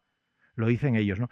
Cuando yo pienso, cualquiera piensa, este proceso de necesidad de agua solo puede llevarlo a cabo alguien que tiene o sea, un criterio de vida, yo diría, no quiero, estoy evitando la palabra fundamentalista, ¿no? Pero sí ortodoxo. O sea, la legislación, la ortodoxia es eso, dice esto, pues esto. O sea, no vamos a discutir, a cuestionar y menos a transgredir. Es decir, esto, pues ya está, hay que lavarse, se acabó. No, ¿alguien está? No, pues si no estás de acuerdo, puerta. El resto, aquí se cumplen estas normas, ¿no? Hay mucha literatura, veremos en otro momento, de carácter legal, normativo, ¿no? Yo lo que trabajo es esa literatura, la legal, la que establece los criterios de vida. Y si no, a la calle. No hay... fíjese, hay un detalle muy simpático, bueno, simpático para nosotros, para ellos no, que es que la pena máxima no era la de muerte, era la expulsión de la comunidad. O sea, que te echen de la comunidad es peor que te ahorquen o que te la piden, que te apedreen, ¿no? Que es lo que hacían ellos, no ahorcaban. Pues ahí tenemos el perímetro de nuestro yacimiento, que es fantástico, ¿no? No se ven aquí bien, yo creo que no estaban excavados. Por aquí hay un cementerio y por aquí hay otro cementerio, donde... Pues esta es otra foto reciente del Khirvet. Bueno, más reciente. No, reciente no, ahora está todo... Es que ahora no se puede hacer una foto aérea porque solo tenían puentes y pasadizos elevados, ¿no? O sea, esto se ha encargado, esta imagen ahora con todo el tinglao que han montado, que decía antes. Esto es una reconstrucción que no recuerdo quién hizo. Yo rescaté por ahí de identificación de un número grande de salas, ¿no? De espacios. A ver si, aunque aquí no se nota bien, pues hay espacios que están como coloreados de azul, aunque el azul está muy tenue, ahí, que es el recorrido que hacía el agua o las aguas, ¿no? Que iba pues pasando, bueno, entraba por allí, por aquí arriba, entraba por aquí, descendía y desembocaba en una primera cisterna circular que vemos aquí, después sigue su cauce a otra que llegaba aquí, que era más grande, es como una piscina esto, luego desemboca en otra que tenía gradas o escaleras para bajar, que es otra de aquí, ¿no? Tampoco está muy bien, como sale otra vez por aquí y llega a otras estancias menores y luego desemboca en otra final y termina como una especie de desagüe que ya echan el agua sucia, la más sucia de todas, que se vaya al Mar Muerto, ¿no? O sea, es como quitan el tapón aquí y el agua ya se va, ya la que no sirve o no puede ser utilizada, ¿no? Tenemos distintas imágenes del yacimiento del Khirvet. Me interesa destacar, insistir, la cercanía del Mar Muerto y que veamos el suelo como es también, ¿no? Aunque no son muy nítidas las fotos, pero yo creo que valen suficiente. Esta es una reconstrucción que hice yo a propósito, partiendo de la base que había hecho un profesor de allá de Jerusalén, para identificar lugares, ¿no? Yo la hice hace muchos años Y hoy ya no lo haría así, porque hay espacios que ya sabemos que no son ni como estaban identificados o como se creyó que era para lo que servían, ni hay otras que podían ser con las características que vemos aquí. Por ejemplo, esto que yo identifiqué como la torre, bueno, no fue mía, fue alguien, ni tenía almenas ni tenía 2 plantas como aparece aquí. Era muy difícil un edificio de 2 plantas, ¿no? En planta baja ya está. Si necesitas otra sala, pues haces una contigua al lado, pero no de 2 plantas. Y aquí ven que hay también muchas, o sea, esto está bastante mal hecho. Pero bueno, ¿sirve para qué? Para identificar algunos lugares fáciles de saber qué son. Por ejemplo, almacenes, ¿no? Aquí sabemos que había almacenes, aunque no tenga 2 plantas en la realidad, o no tuviese. Almacenes, ¿por qué? Porque encontramos restos de objetos que se utilizaban, que se guardan en un almacén, cestas para transportar objetos o materiales, pues esto también, bueno, esto es lo de la canalización del agua. Aquí sabemos que había una sala de reuniones, quizás también, bueno, por las dimensiones que tiene, ¿no? Y porque tenía una especie de bancas donde se sentaban todos, como me viene a la cabeza el nombre en la vida religiosa hablan del, ahora se me ha ido, de la sala capitular, ¿no? El refectorio, no, el refectorio es donde comían, la sala capitular, o sea, donde se reunían pues para tomar decisiones siguiendo la estructura de la jerarquía propia que hay en la vida religiosa o en el monacato o en estos ámbitos de vida, de opción de vida. Aquí sabemos que había una cocina, entre otras cosas porque se encontró un horno. Aquí también, porque se encontró también otro horno, bueno, una para fabricar cerámica, para hacer cerámica. Aquí un comedor, ¿por qué? Pues porque se encontraron muchos restos y no restos, platos y vasos, ¿no? De cerámica. Aquí un scriptorium o escritorio porque pues, en algún sitio escribía, ¿no? Pero sobre todo porque se encontraron mesas y bancos y tinteros. Ahora los vamos a ver. Tinteros, algunos con restos de tinta seca, claro, de la época, ¿no? Pues esto sería una pequeña reconstrucción. Vamos a ver alguna de estas salas que estaba dibujando ahí antes. Por ejemplo, esta que vemos que son pues estos con escaleras para bajar, son de almacenamiento de agua. Esta es probablemente la sala de reuniones. Bueno, aquí tenemos una que suponemos que la cocina, puesto que aquí se encontró una piedra. ¿Ven? Toda la piedra es una piedra arenosa, caliza, blanda, blanca, y de pronto aparece pues una piedra negra, casi tipo de esta volcánica, ¿no? Que no sé si es volcánica o no, basáltica, ¿no? De este estilo, pues que para cocinar, ¿no?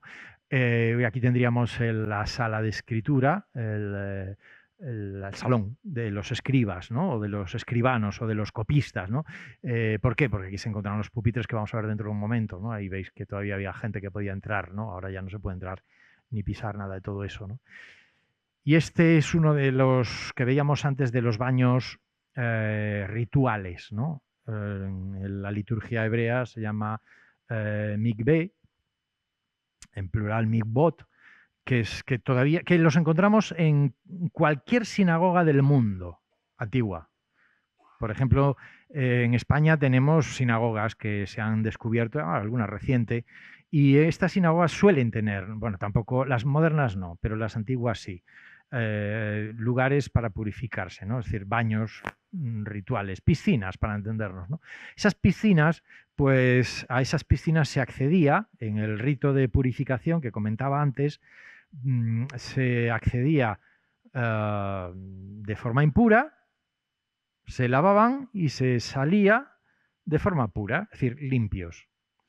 Bueno, para eso, además, y por eso el ejemplo de las jarras de la purificación en el Muro de las Lamentaciones, para eso los judíos de la época lo que hicieron fue unas escaleras para descender, o sea, no se tiraban de cabeza, unas escaleras para descender e ir introduciéndose en el agua, pero con cuidado a la hora de salir, de no volver a salir por donde has descendido. ¿Por qué? Porque si pisas el espacio por donde bajabas impuro, te estropeas otra vez la purificación que has realizado, ¿no? Para eso se inventaron una cosa que se llama, bueno, le puse el nombre yo, no sé si en otros idiomas está, el pasapiés.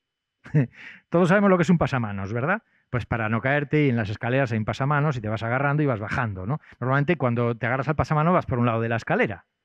Cuando subes vas por el otro lado de la escalera. Esto era la educación vial antigua, ahora ya da igual. Pero, o sea, bajabas por la derecha y luego subías por la derecha y te agarrabas así, ¿no? Bueno, pues pasamanos. ¿Y el pasapiés? El pasapiés viene a ser lo mismo, no para apoyarte o ayudarte, sino para, sí, mentalmente, descender por un lugar impuro, vas tú impuro, te purificas y cuando ya te has purificado subes por el otro lugar sin pisar el pasapiés, es decir, sin estar en contacto con el lugar por donde bajaste. Eso es el pasapiés, ¿no? Bueno, pues esto a los arqueólogos les llamó mucho la atención porque decían, es exactamente esto que vemos aquí. Esto es un pasapiés y esto es otro pasapiés. Y decían, ¿qué es esto? Estas marcas aquí, labradas en la piedra, esculpidas o como sea, pero ¿para qué pusieron esto? ¿No? Claro, después leyeron los manuscritos, los textos y dijeron, ya sabemos para qué es. Claro, por una cuestión de purificar. Luego, esto es, en la tradición hebrea existe, en el judaísmo clásico, un proceso litúrgico de purificación. O sea, un ritual. Aquí lo tenemos. Por tanto, esto es una piscina ritual para purificarse. No es para otras cosas, ni para beber, ni para bañarse en verano. Aquí lo vemos. Y además se dieron cuenta los arqueólogos que aquí había una ruptura del suelo, ¿no? Y además todo parecía indicar que era fruto de un terremoto natural, no de una bomba, sino de un terremoto natural, del cual habla Flavio Josefo, que sitúa en esta época. No recuerdo el año exactamente, eso buscamos en Google y lo tenemos, pero un terremoto, ¿no?, que se sintió en Jerusalén también. Aquí tenemos restos de ese terremoto del cual habla Flavio Josefo. Ellos no dan señales, no cuentan nada de todo esto. Es verdad que sí tienen después un tratado de truenos y de temblores y de ruidos. Después hablaré de este tratado. Aquí tenemos una imagen reciente, esta es muy reciente, que se puede hacer ya desde los pasillos estos, donde tenemos otro mikvé, otro distinto al anterior, no tiene pasapiés, es mucho más pequeño, probablemente tenía una finalidad distinta, ¿no? Pero también de purificación en cualquier caso, por lo de las gradas, lo de las escaleras. Bueno, y aquí vemos el canal del agua, que como por donde se transportaba el agua, incluso forma de pararla, ¿no? Cuando ya cerrar el grifo, pues poner una piedra y entonces ya el agua, aunque se filtre o algo, pues no baja en tanta cantidad, ¿no? Bueno, aquí tenemos otro, es la misma, ¿no? Es la misma. Aunque se ve aquí que está muy bonito y muy bien conservado, en realidad está muy mal conservado. Está bien reconstruido, pero muy mal conservado. Porque fíjense en esto que ven aquí, ¿no? Está la pared, ¿no? Y incluso el suelo de las escaleras. Aquí no, pero aquí sí. ¿Qué hay? Hay como cemento, ¿no? No es cemento, es argamasa, una especie de pasta natural, bueno, hecha con barro y con tierra y con piedra pequeña, para que el agua no se filtre, no se evapore, como digo yo, entre las piedras. Vale, el agua se evapora hacia el cielo. Sí, pero también se evapora cuando se filtra entre la piedra, ¿no? Si el agua la echamos o la echasen en una pared como esta parte de aquí, el agua se va inmediatamente o al poco tiempo. Sin embargo, si hacemos como un encalado, ¿no?, de la pared o un repujado de la pared, pues el agua no se filtra. Algo también se filtra, pero no tanto, se mantiene mucho tiempo, ¿no? Y eso permite que el baño, la piscina esta, conserve el agua pues mucho tiempo ahí hasta que finalmente se evapora. Yo supongo que se evaporará más hacia arriba por una evaporación natural que filtración por aquí, ¿no? Por eso lo de esta. Pero digo que está bastante mal conservada porque esta la tenía y sin embargo no se le ve en el otro lado de la cara de la piscina, ¿no? Se ve porque se ha caído, eso es lo primero que se cae, los encalamientos estos, ¿no? Y aquí, sin embargo, sí vemos que también lo tenemos en el suelo del canal que transportaba el agua, que también estaba repujado para que el agua no se quedase o se filtrase entre las piedras que hay debajo, ¿no? En eso sí está, yo creo que está muy bien reconstruido, pero no sé, me hubiese gustado, a lo mejor es que claro, era o que no lo tenía, lo cual me extraña mucho siendo un mikvé, que no tuviese también la pared, pero bueno, no se ve que los arqueólogos aquí o los que lo hicieron no quisieron reconstruirlo del todo. Aquí lo vemos bien, Aquí se ve, ¿no?, que el tipo de piedra está cubierta, ¿no?, para eso, para conservar el agua. Venga, dejamos el agua. Aquí también es una foto de un aljibe grande con muchísima agua. Es decir, la sorpresa de los primeros arqueólogos, del padre de Boy y compañía, es decir, pero ¿por qué tanta agua, no? Hasta que dieron cuenta que se habían topado con una gente que tenía una obsesión con la purificación y necesitaba muchísima agua, no solo para beber. Otra foto, esta es muy buena, ¿eh? Aquí se ve, pero claro, no tiene el proceso del pasapiés que decía antes, porque solo tiene una entrada, que supongo que es la misma que la salida, ¿no? Aquí se ve que además se ha caído bastante el repujado de la pared, ¿no? Esta es una foto reciente y empiezan a ver ya esos elevados que se van subiendo por ahí, pero es que ahora ya no son esto ya no es nada comparado con lo que hay ahora. Ahora es una serie de plataformas elevadas que bueno, desmerecen mucho el lugar, ¿no? Aquí tenemos otra sala que es el Miktabot, que es de almacén de objetos de cocina, ¿no?, donde pues, evidentemente tenían que comer, ¿no? Esta es el Khirbet Qumran también, con el Mar Muerto al fondo y con las montañas a un lado, ¿no? Aquí vemos otras salas. La mayoría de las salas no están identificadas, ¿eh? Las que tenían objetos sí se han podido identificar por los objetos y han permitido hacer una hipotética identificación del lugar, ¿no?, que normalmente en muchos casos es indiscutible, pero en otros pues es cuestionable. Estas, por ejemplo, ¿no?, con estas alacenas que se ven ahí, ¿no?, para guardar cosas entre unos y otros. La historia de la identificación de todo esto, en otro libro que este es de 2004-2005, titulamos Para comprender los manuscritos del Mar Muerto, ¿no? A mí me tocó coordinarlo y aquí colaboraron, pues yo creo que en esa época los mejores qumranólogos que había en la época. He dicho una palabra rara, qumranólogos.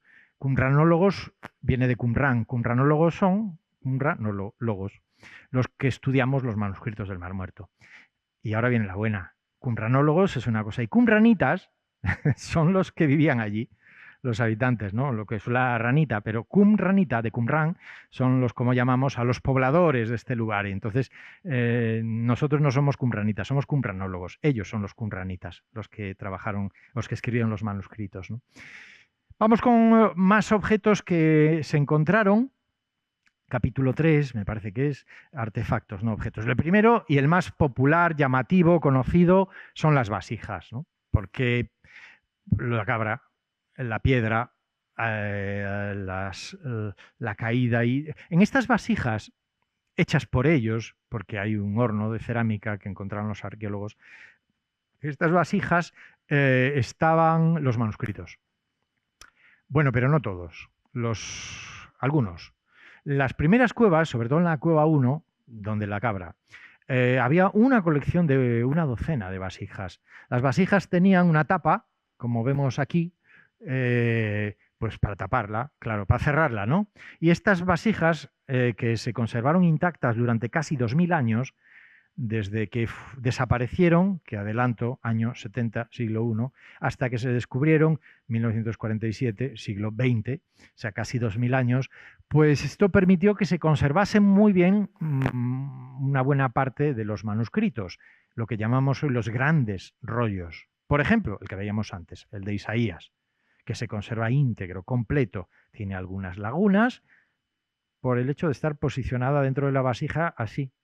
Durante 2000 años se va desgastando, aunque no le toque a nadie, solo estar apoyada de una forma pues casi oblicua, pues hace que se desgaste lo que tiene en la pared de la vasija, y lo que tiene en el suelo, la base de la vasija, ¿no? Entonces, con lo cual sí se deteriora un poco. Como es un rollo, estaba enrollado, al desenrollarlo, pues es la espiral que aparece, ¿no?, de cómo se ha deteriorado el texto, ¿no?, el manuscrito. Pues eso, vasijas con tapa. Me sucedió una cosa de lo más inaudita, ¿no? Yo recuerdo hace unos años fui a ver el Museo Metropolitano de Nueva York, y la parte que tiene de Oriente, pues espectacular. O sea, el saqueo que hicieron allí los yanquis, fantástico. Bueno, no solo los yanquis, pero vamos. Pero digo, pues es que se han traído la historia del mundo para aquí, la han metido en el Met, ¿no?, en el Museo Metropolitano. Bueno, pues mi sorpresa, que confirmó mi obsesión con eso de llevarse todo para otros lugares, confirmó cuando, sin tener ni idea, me encuentro en una vitrina la tapa de una vasija de Qumran. Digo, no me lo puedo creer. ¿qué haces tú aquí? ¿Cómo? Bueno, pues recuerdo la historia de los beduinos vendiendo manuscritos, no solo manuscritos, también vasijas, también cerámica. Esto, vamos, el negocio completo, ¿eh? No solo, bueno, aquí es donde metieron los manuscritos que taparon con la tapa, sellaron e introdujeron en las cuevas. Vamos, ahora viene lo bueno. ¿Por qué? ¿Qué pasa? ¿Por qué meten los manuscritos en cuevas? Hemos visto que tenían hasta una sala para escribir, una biblioteca, veremos ahora en otro momento, una biblioteca, una cantidad, fíjense, no lo he dicho, pero ya lo digo ahora, 800 manuscritos, 8.000 fragmentos. A ver, 800 manuscritos son identificados, rollos, textos, libros, como quieran. 8.000 fragmentos es porque algunos de esos hay manuscritos que son 20 fragmentos, que hay que encajarlos, ya los veremos. Esto es una biblioteca espectacular, ¿no? ¿Quiénes era esta gente? ¿Quiénes eran en realidad? Estos intelectuales del siglo I, judíos, que están escribiendo, que luego encierran unas vasijas, que entierran en unas cuevas, que sellan las cuevas y ahí se quedan durante 2000 años. No hay más que leer los manuscritos, simple y llanamente, o sea, no hay que especular nada. Lees textos, como hay un rollo precioso que algunos consideraron que era un texto sin mucha importancia, que además se identificó en el año 1992, sí, fue en el 92, o 91-92, que está en la cueva 4 y lo llamaron el Mikse Maseja Torah, que es algunos aspectos sobre la ley. ¿Por qué? Porque empieza haciendo comentarios sobre la ley. ¿Qué ley? La ley de Moisés, la Torá, el Pentateuco. Génesis, Éxodo, Levítico, Números y Deuteronomio. Bueno, pues ¿qué hacen? Sí, porque aquí Moisés dice que no sé qué, entonces algunos aspectos sobre la ley. Bien, esto era al principio, pero quien lo leyó solo las primeras líneas, porque si siguiese leyendo después, se daría cuenta que en la segunda parte de ese texto, del 4QMMT, Mikse Maseja Torah, lo que hace es una descripción de quiénes son y qué es lo que está pasando. Y ahí dice que son una comunidad judía de un judaísmo, dicen clásico, traducimos como clásico, de un judaísmo real, no vendido a los romanos, que no acepta la imposición griega previa, helenista, que había impuesto, bueno, no Alejandro Magno, pero sí sus sucesores, de traducir la Biblia al griego, la Septuaginta, de utilizar... No, hebreo, ¿qué griego? El hebreo es la lengua divina de Dios. O sea, griego. Después tienen textos griegos, ¿eh? Pero no. Y además, esto de aceptar tradiciones romanas en esa época para que los romanos no nos destruyan. En el templo de Jerusalén, para la ciudad de Jerusalén, permitir que sobre Jerusalén se vayan incorporando elementos de la tradición, cultura romana, urbanista, o sea, de hacer baños. ¿Cómo baños? ¿Baños romanos en Jerusalén? No, esto sí, pero los romanos no. O pues, lugares de recreo de los romanos. No, ¿qué recreo? No, es decir, los judíos, iba a decir, que mandaban, las autoridades religiosas judías, y además religiosas, sumos sacerdotes, por ejemplo, responsables del templo, estaban cediendo cada vez más, ¿no?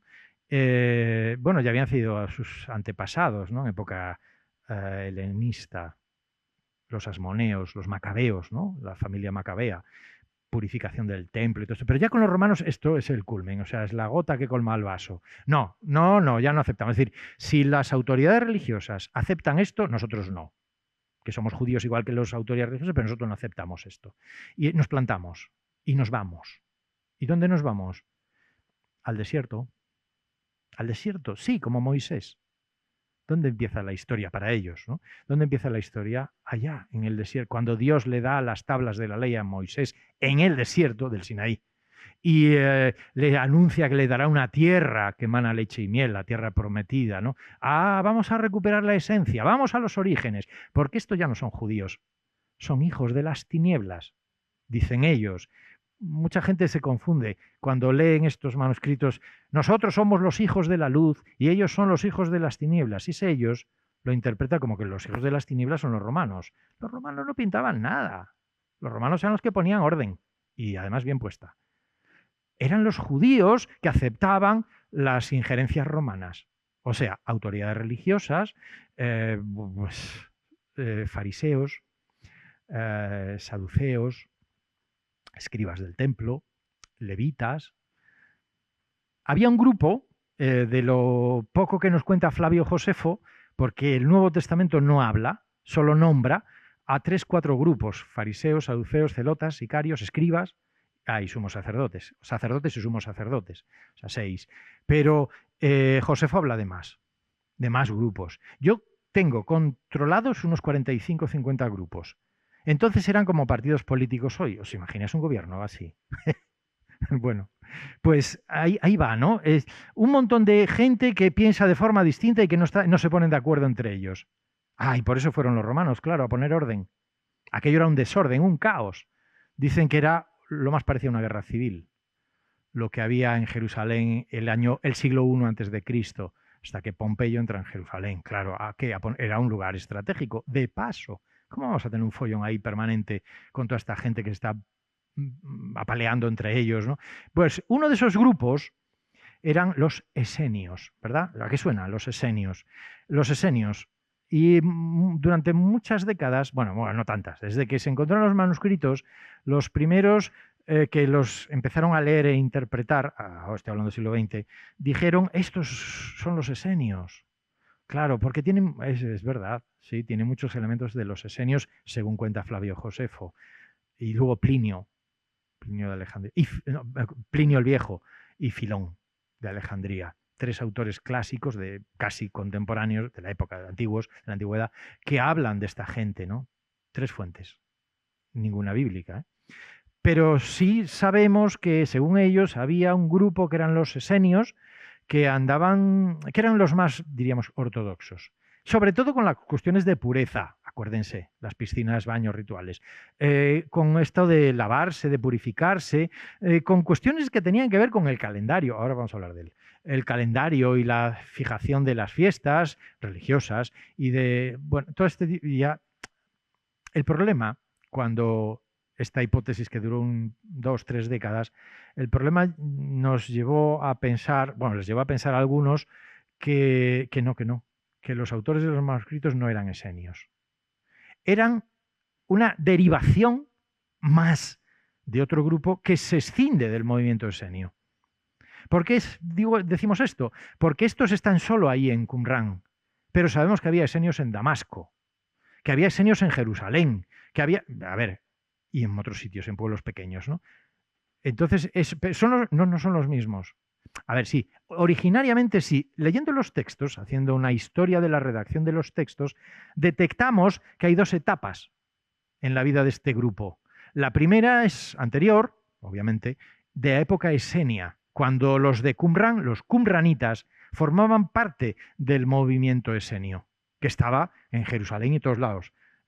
Haciendo guerra ahí con follón, sí, pero estaban en Jerusalén y estaban en otros sitios, como Damasco. Hay un texto muy importante que es el documento de Damasco. Después lo veremos, o mañana lo veremos. ¿Por qué se llama de Damasco? Porque lo hicieron en Damasco. Los esenios. Es decir, hay una literatura precumránica, esenia, pero en un momento determinado a estos, todavía más radicales que los esenios, dicen: no, es que vosotros tampoco, los esenios, no, también os estáis cediendo algunas cosas. No se puede ceder a nada. ¿Cómo es? No, es no. Pues al desierto. Y se fueron al desierto. Oye, esto es fidelidad a su tradición al 100%. Y ahí surge este grupo.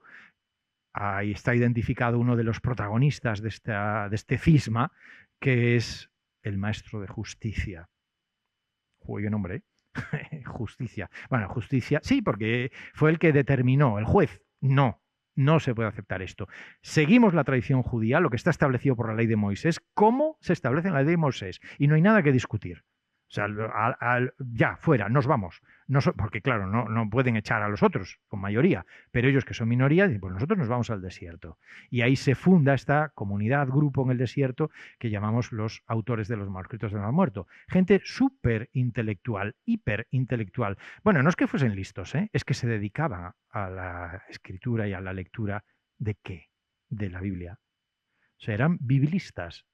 Eran los que se fueron al desierto para vivir solo de la lectura de la Biblia, de la oración, de la liturgia, y después, pues eso, hacer copias de la Biblia, a comentar la Biblia, y esa es la literatura que hablaremos ya en la sesión de mañana, ¿no? Vasijas, los metieron en vasijas el año 69, finales, quizás 70, hay hasta una fecha de la destrucción del templo, no recuerdo ahora porque es del calendario hebreo, y ellos lo sabían. ¿Por qué? Esto va a acabar mal, esto va a acabar mal. Y cuando acabe mal en Jerusalén, los romanos ya estaban hasta aquí, de los judíos, de los distintos grupos judíos, cuando arrasen Jerusalén van a venir a por nosotros. Pero no porque seamos malos o porque nos tengan en la lista negra, sino porque irán a Jericó. Y de Jericó van a ir a Masada, que había sido un baluarte ya en época de Herodes. Entonces, para llegar, nos van a ver. Porque al pasar nos verán, lo que decía antes, estratégico. Yo los veo desde arriba, pero ellos me ven a mí también, desde abajo, y dirán, oye, ¿hay quién hay en esos edificios que hay ahí, ¿no? Son judíos también, por ellos, ¿no? Tenían los días contados. No sabían cuándo, pero sabían que iba a llegar. Lo dicen ellos, en sus escritos. Empiezan a decir que vendrán los hijos de las tinieblas, vendrán los malvados, vendrán los romanos y nos exterminarán. ¿Qué hicieron? Sus objetos más valiosos no eran joyas ni tesoros de oro y plata, sino eran la Biblia y los comentarios en la Biblia, sus escritos, para lo que vivían, lo que daba sentido a su vida. Los metieron en vasijas, los sellaron, los metieron en cuevas, sellaron las cuevas y se fueron a casita. Llegaron los romanos y los mataron a todos. Y ahí quedaron los manuscritos durante 2000 años. La historia es preciosa, es dramática, pero es preciosa, en esas vasijas. Los arqueólogos encontraron también restos de objetos de la vida cotidiana, ¿no? Platos, cuencos, como estos que vemos aquí, son fotos no son reproducciones, son originales, obviamente, ¿no? de cerámica, que está bastante bien conservada. Esta es una fotografía que conoces de Juan Luis, ¿verdad? El almacén de cerámica donde trabaja nuestro amigo Humbert, de l'École Biblique de Jerusalén, la Escuela Bíblica Francesa, Bíblica Arqueológica, con cerámica auténtica. Bueno, ahí yo me lo paso en grande, no sé nada, pero disfruto estando ahí porque me retrotraigo al siglo I y es como vivir allí en esa época viendo todos estos objetos que utilizaban, pues estos en los primeros años se fueron para ahí y se quedaron. Dicen los arqueólogos que uno de los objetos, o sea, uno de los elementos que sirve para datar en el tiempo de qué época es un yacimiento o un estrato de un tel, por ejemplo, pues es la cerámica, ¿no? Pues, a mí me gusta mucho la cerámica, aunque no sé nada, solo un poquito, muy poquito de un tipo de cerámica, la tipología, ¿no? De esta época, porque es la que llevo trabajando, del resto ya no nada, ni una. Pero esta es una lamparilla de aceite con la que se iluminaban de esta época, que es la época, se llama periodo herodiano, de Herodes, ¿no? Pues una lamparilla herodiana, que tiene una tipología, vamos, y que no se confunde jamás, ¿no? Es indiscutible. Yo ahí sí que, modestia aparte, veo herodiana. Y no me equivoco, porque es la única que conozco, ¿no? que he estudiado. Y ves otras, no sé de qué época son las otras, pero esta no tengo ninguna duda. Pues una lamparilla herodiana que se encontró también ahí en Qumran, en el yacimiento, y que tiene restos de mecha, ¿no? De cómo encendían, echaban aceite y le ponían una mecha y sí, no sé cuántas lamparillas, pero por todos lados hay lamparillas, porque eran las bombillas de entonces, ¿no? Las casas tenían, pues no sé, 20 lamparillas, yo qué sé, las que sean, según la casa, según las dimensiones, según la gente que viviese allí, ¿no? Eran como un móvil, o sea, como esto, llevaban en la mano, pues encendían y así se iluminaban, ¿no? Cuando era de noche. Y están bien conservadas, yo tengo algunas, no se puede decir, de la época. Tinteros, 2 tinteros, hay más, ¿no? Pero 2 tinteros clave, ¿no? Que se encontraron en una sala, que es la que aparecieron también los pupitres y los bancos para sentarse, ese incluso con restos de tinta, tinteros que confirman, porque alguien también lo cuestionó, que los que vivieron allí o habitaron allí eran los autores de los manuscritos. No, hombre, no. A ver, si hay todo, pero blanco y en botella, ¿no? Es que ya es buscar los 3 pies. Tinteros con tinta seca de los autores de estos manuscritos, ¿no? Peines, esto lo pongo aquí para que vean peines del siglo I, ¿no? O sea, que no hemos evolucionado tampoco mucho en algunas cosas, ¿no? Los peines, como se peinaban, pues tenían el pelo, como nosotros, largo a veces, se peinaban. Restos de cestos, de cuerdas, para transportar o a tener sandalias, ¿no? Esto es como una evocación a la película Las sandalias del pescador, ¿no? Porque el Nuevo Testamento en varias ocasiones habla de las sandalias, ¿no? Dejar el polvo de las sandalias. ¿Cómo eran las sandalias? Pues ¿te lo imaginas? ¿Te imaginas? No, no me lo imagino. O sea, pues igual que hoy. O sea, tampoco hemos evolucionado mucho. Sandalias son de pie distinto, pero sandalias, ¿no? Del siglo I, para que pensemos imaginemos cómo eran las sandalias de Jesús o las sandalias de los discípulos de Jesús. Vamos, que ya digo, ahí tenemos sandalias también, de distintos tamaños. Y monedas, ¿no? Lo de las monedas es clave. Esto sí que ya es incuestionable, porque monedas romanas. Muchos creemos que tras la muerte de los autores de los manuscritos, este lugar se convirtió en un asentamiento romano durante un tiempo de vigilancia, ¿no? Porque aparecieron restos de flechas romanas, no de ellos. Ellos eran un grupo, lo veremos mañana, pacifista a tope, ¿eh? Esto los ortodoxos suelen vivirlo aunque tenemos la idea contraria de la ortodoxia, pensamos que es violenta, eso es el fundamentalismo. La ortodoxia no suele ser violenta. Y no hay más que, bueno, así no les tocan las narices, claro, pero o sea, pasan de todo. De hecho, los ortodoxos ahora mismo, en el actual conflicto, están a su bola. Otra cosa son partidos ultraortodoxos que están dentro del gobierno del Parlamento de Israel. Eso es otra historia, que además sostiene el gobierno de Netanyahu. Esto no viene a cuento. Monedas, ¿no? Monedas romanas, pues que confirman que es la época en la que estamos hablando. Ya no solo la cerámica y su tipología la que data en el tiempo en el que estamos ya digo en el cambio de era. Hay manuscritos antiguos del 250 a.C., época esenia, pero hay otros que son, o sea, la esencia de la vida de Qumran es el 150 a.C. al 70 después de Cristo. Ponemos 70 después de Cristo y además con mucha precisión en el tiempo, porque el 70 es cuando cae el templo de Jerusalén y estos vienen detrás. Antes de Jericó, antes de Masada, que eso ya viene después con las segundas revueltas judías. O sea, bueno, pues ahí está, ¿no? Monedas romanas, ¿no? Y un calendario. Y esto va a ser lo último que vamos a ver hoy, este calendario. Me voy a tener aquí, me van a permitir 5 minutos, justo, para después darles la palabra. Esto del calendario yo le tengo ahora un cariño a este calendario. Además, recuerdo que lo vi una vez y dije, esto es un plato feo, ¿no? Una cosa, no tiene mucha importancia. Bueno, con los años me he dado cuenta de que esta es la clave de toda esta historia. Porque hay, bueno, en varias ocasiones sus escritos, que veremos mañana, hablan de los tiempos, las horas, los meses, hablan de la modificación de las festividades del calendario judío como una aberración, como un error, cambiar, corregir, imponer un calendario romano, esta pieza es un calendario solar, ¿no? De estos que a veces vemos por ahí, ¿no? Con un palo y entonces el sol pues va orientando. Y esto además, bueno, por todas las letras y palos o números algunos que se ven aquí, que ya yo aquí no veía más que dibujos, pero no, es texto que está identificando las fechas, las fiestas del calendario judío, ¿no? Según establece la ley de Moisés. Y aquí voy. ¿Por qué es importante esto? Porque esta es una de las razones fundamentales, según ellos, 4QMMT lo dice, el texto que vamos a ver mañana de la regla de la comunidad, que es el que trabajé yo en la tesis, lo dice por activa y por pasiva.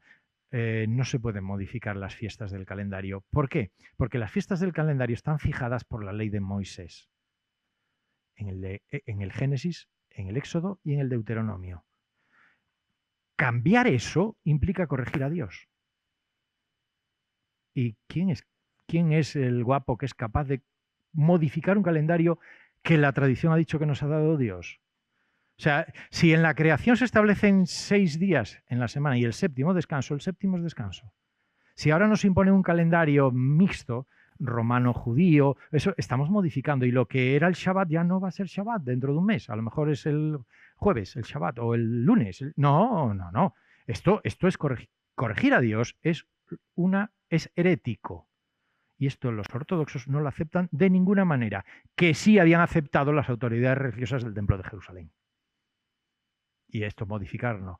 Claro, este calendario es la demostración de eso. Un calendario solar con 364 días del año, como establecen ellos, y así saben exactamente cuándo es la fiesta de la Pascua, la más importante en el calendario judío. Y la fiesta después del Yom Kippur, y la fiesta del Año Nuevo, el Rosh Hashanah, aunque esa es más moderna, o la fiesta del Sukkot, de las cabañas, o los tabernáculos. Esto está fijado, o sea, no vengan a decirnos porque los romanos quieran celebrar, que celebrenlo, pero no, esto es así, y no es indiscutible, ¿no?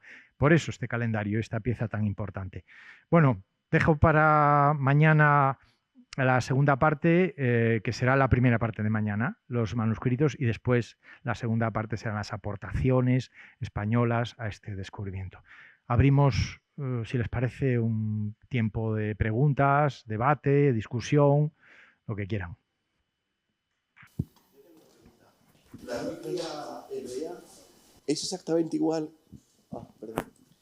¿Es exactamente igual que el Antiguo Testamento cristiano? Es muy buena esta, ¿eh? Siempre son buenas las preguntas, ¿verdad? Decimos, no. No. O sí. Depende. A ver, voy a explicarme. ¿No cuentan las mismas cosas? Sí. Básicamente sí. Pero los cristianos reformados, protestantes, tienen la misma Biblia hebrea que llaman Antiguo Testamento que los judíos. O sea, su Antiguo Testamento es la Biblia hebrea judía. Cristianos protestantes, que son 8 libros menos de los 73 que tiene el Antiguo Testamento cristiano católico y cristiano ortodoxo. Me explico, ¿no? Entonces, hay 8 libros del Antiguo Testamento cristiano católico que no están en el Antiguo Testamento cristiano protestante. ¿Por qué? Porque no están en la Biblia hebrea. El resto está igual, ¿eh? O sea, estos 8 libros no están en la Biblia hebrea, aunque son muy importantes, porque se escribieron en griego. Son los últimos que se escriben del Antiguo Testamento, de la Biblia hebrea. Y entonces los judíos, en general, dicen, no, la Biblia en hebreo. Es palabra de Dios, hebreo. La imposición griega de Alejandro Magno, algunos, mayoría de ellos son libros sapienciales, bueno, o no, y alguno considero histórico o cronístico como es primer y segundo libro de los Macabeos, con lo importante que son los Macabeos en la historia de Israel, pero están escritos en griego, porque se escribieron ya en época helenista, con lo cual no son palabra de Dios para los judíos. Por eso los judíos los llaman apócrifos. Los protestantes, esto es Lutero en Trento, por separarse del cristianismo católico y ortodoxo. En esa separación, la Biblia es el punto de partida. Aunque mucha gente, los teólogos, hablan de cuestiones doctrinales, pero eso viene después, la interpretación. Pero la esencia del cisma de Lutero es, si los judíos tienen esto como libro sagrado, nosotros también. Para nosotros es una contradicción, porque después tienen el Nuevo Testamento griego. Ya, pero dice, no, pero es que el Nuevo Testamento es distinto. Bueno, vale, ya está, no vamos a discutir. Pero respondiendo a la pregunta, sí, la Biblia hebrea está en el Antiguo Testamento cristiano, de las 3 confesiones cristianas.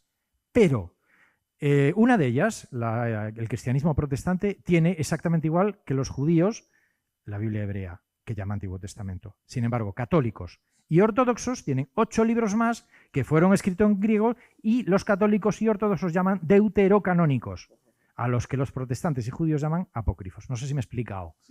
Pues esta es la diferencia. Es básica, es eso, nada más. Sencillo. Porque se escribieron en griego, nada más. Los 8 libros que se añadieron se escribieron en la época helenística, más o menos. Sí. Son los últimos que se escriben y ya se escriben en griego, como el Nuevo Testamento. Hola, buenas tardes. Hola. Yo estuve el año pasado, en marzo o así, visitando el Museo del Libro. Ajá. Y nos hizo la visita el doctor Reutemann. Sí, el director. Director, sí. Y doctor, sí. Sí, la verdad es que de la hora prevista que teníamos, yo creo que 55 minutos fue su explicación en la puerta, porque él es bastante locuaz, ¿no?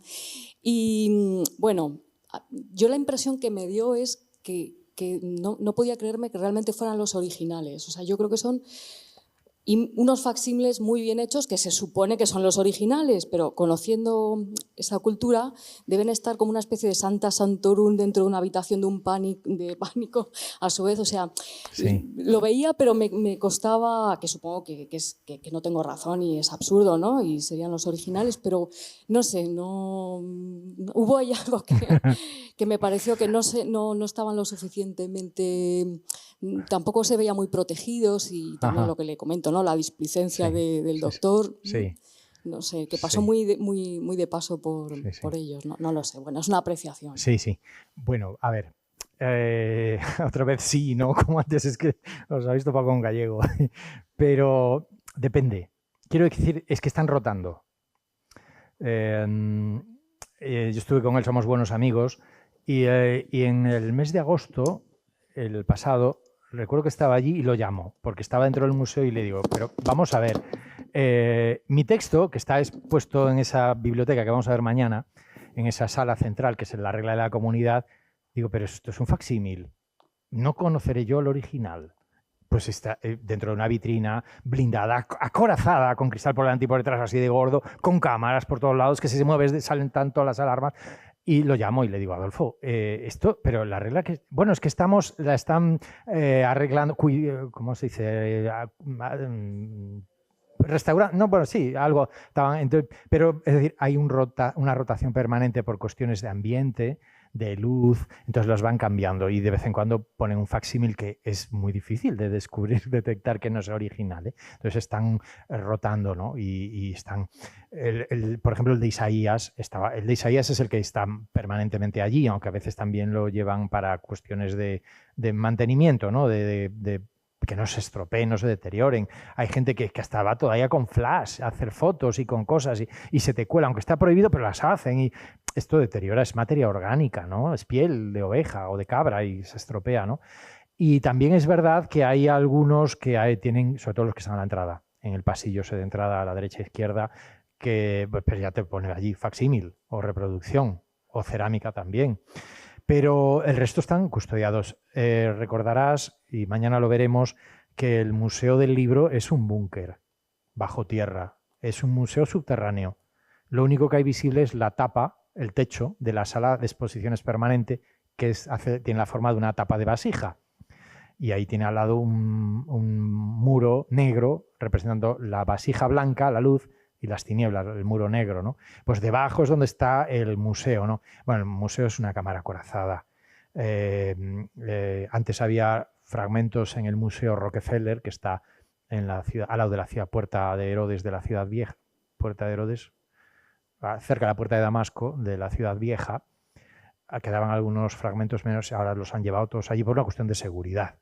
O sea, pero están todos allí, ¿eh? Lo que pasa es que no se ven todos. O sea, no ves los 800 manuscritos ni los 8.000 fragmentos. No, porque esto está para investigadores que están trabajando. Entonces, están en otras salas que no están abiertas al público, ¿no? Para trabajar, para investigar, porque es imposible no hacerlo, pues, o sea, hacerlo con turistas, que además van cantidad de gente a ver ese museo, porque todo el mundo, ¿qué son los manuscritos? Van allí a mirar y bueno, por mucho que hace Adolfo Reutemann, que yo creo que lo hace muy bien, hace un trabajo espléndido, intentar presentar lo que realmente son, ¿no? Porque es que hay gente que tiene unas ideas sobre esto, que Jesús era de los esenios y estaba aquí, oh, por Dios, no has leído los manuscritos, pues si lo hubieses leído, no, y si conoces el Nuevo Testamento, nada que ver con Juan Bautista, entonces, ¿qué Juan Bautista, por favor? Entonces, es una tras otra, ¿no? O que el Vaticano esconde manuscritos porque cuestiona los orígenes del cristianismo, Ojalá tuviese manuscritos el Vaticano. Tiene esos dos pequeños que no sirven para nada, pero que no cuestionan nada. O sea, no, nada. Pero bueno, sí es verdad que... ¿De qué mes estuviste? Marzo. Sí, la regla de la comunidad era el facsímil ya. No era el original. Yo lo vi unos meses después y algún otro también estaba... Pero bueno, los otros sí son originales. Sobre todo los que están en las vitrinas laterales, esas, ¿no? Bueno, y la central donde está Isaías, eso ya no se discute, ¿no? Sí. Para eso están, ¿eh? Ese museo se hizo expresamente para eso, para que todo el mundo pudiese ver los manuscritos originales en las mejores condiciones posibles. Lo que pasa es que es difícil el mantenimiento. Mañana diremos algo sobre cómo mantenerlo, ¿no? Y cómo se trabajan después, porque ya hoy con la tecnología... Yo trabajo en mi casa, no necesito irme para allá. voy por una cuestión sentimental, pero yo trabajo mejor un manuscrito en mi casa, los tengo todos. Tenemos todos, los tenéis todos. Están en internet. Hay vamos a ver mañana, una fundación, que es la Fundación David Levy, que ha soltado pasta ahí para digitalizar todos y subirlos a internet, con un acuerdo con Google, para que tú pones cualquiera, 4Q328, ¡puf!, ahí te aparece el texto. Lo puedes ampliar, que ves hasta las venas de la cabra en el pergamino, y darle la vuelta, y girarlo, ampliarlo, y luego con bibliografía. Fantástico, ¿eh? Mucha pasta. Yo quería preguntar, la parte en la zona donde está la ciudad que nos has explicado, el pueblo, si era una comunidad que había hombres, mujeres, niños, a través de los cementerios que habéis, si se han excavado, ¿qué ha podido confirmar que vivían allí, más o menos, y cómo vivían? Sí. ¿Vivía mucho tiempo, poco? Bueno, yo tengo una teoría a propósito de esto, porque se encontraron 2 cementerios que nombré antes así de paso, porque no se puede nombrar de otra forma que no sea de paso, porque no están excavados. Inicialmente sí. El padre de Bo excavó, empezó a excavar, fue el que descubrió los cementerios y empezó a excavar, ¿no? Pero cuando el gobierno de Israel asumió la responsabilidad y custodia de este lugar, pues los judíos no pueden excavar cementerios, tumbas, estar en contacto con cadáveres, ¿no? Va contra la tradición, ¿no? Entonces están sin excavar, ¿no? A mí me da mucha rabia esto, sobre todo cuando voy, porque me sale mi ilusión arqueológica y digo, tiene una pala aquí a revolver. Sobre todo porque normalmente en los cementerios no solo aparecen esqueletos, aparecen más cosas. Y están sin excavar, ¿no? Debo dijo que los cementerios, bueno, hay otros que excavaron esto al principio, que en los cementerios se encontraron restos de mujeres y niños. En uno de los cementerios, en otro no, solo varones, ¿no? Bien, esto fue un quebradero de cabeza durante décadas, ¿no? Pero entonces había mujeres y niños, porque después lees los textos y habla de varones solo. No hay presencia de mujeres y niños, ¿no? Pero son textos posteriores, lo cual es una teoría mía que compartimos algunos de los que trabajamos estos manuscritos, que es que mujeres y niños había al principio, en la primera etapa, la fase esenia. Pero en la separación o sea, el nacimiento del grupo de Qumran, que se desvincula del movimiento esenio, es más radical. Esta radicalización lo que lleva es a convertir a la comunidad, al grupo, en un ámbito exclusivamente de varones. Es decir, la vida religiosa masculina, que es como ha funcionado en la tradición cristiana hasta nuestros días. Monjas y frailes, unos en un sitio, otros en otro, ¿no? O monjas.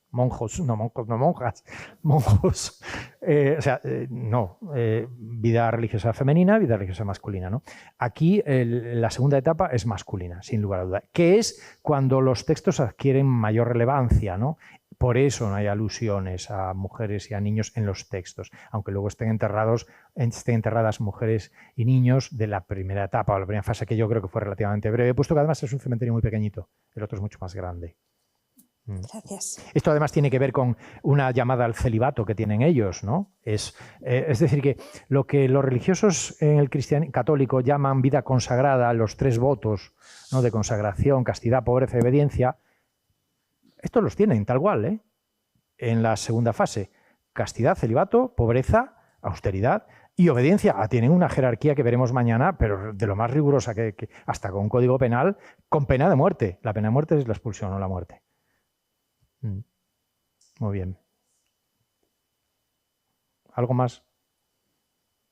Últimas preguntas. Última pregunta. Pues muchas gracias. Mañana veremos si les ha gustado, si vuelven. Sí. Pueden traer amigos. Hasta mañana. Gracias.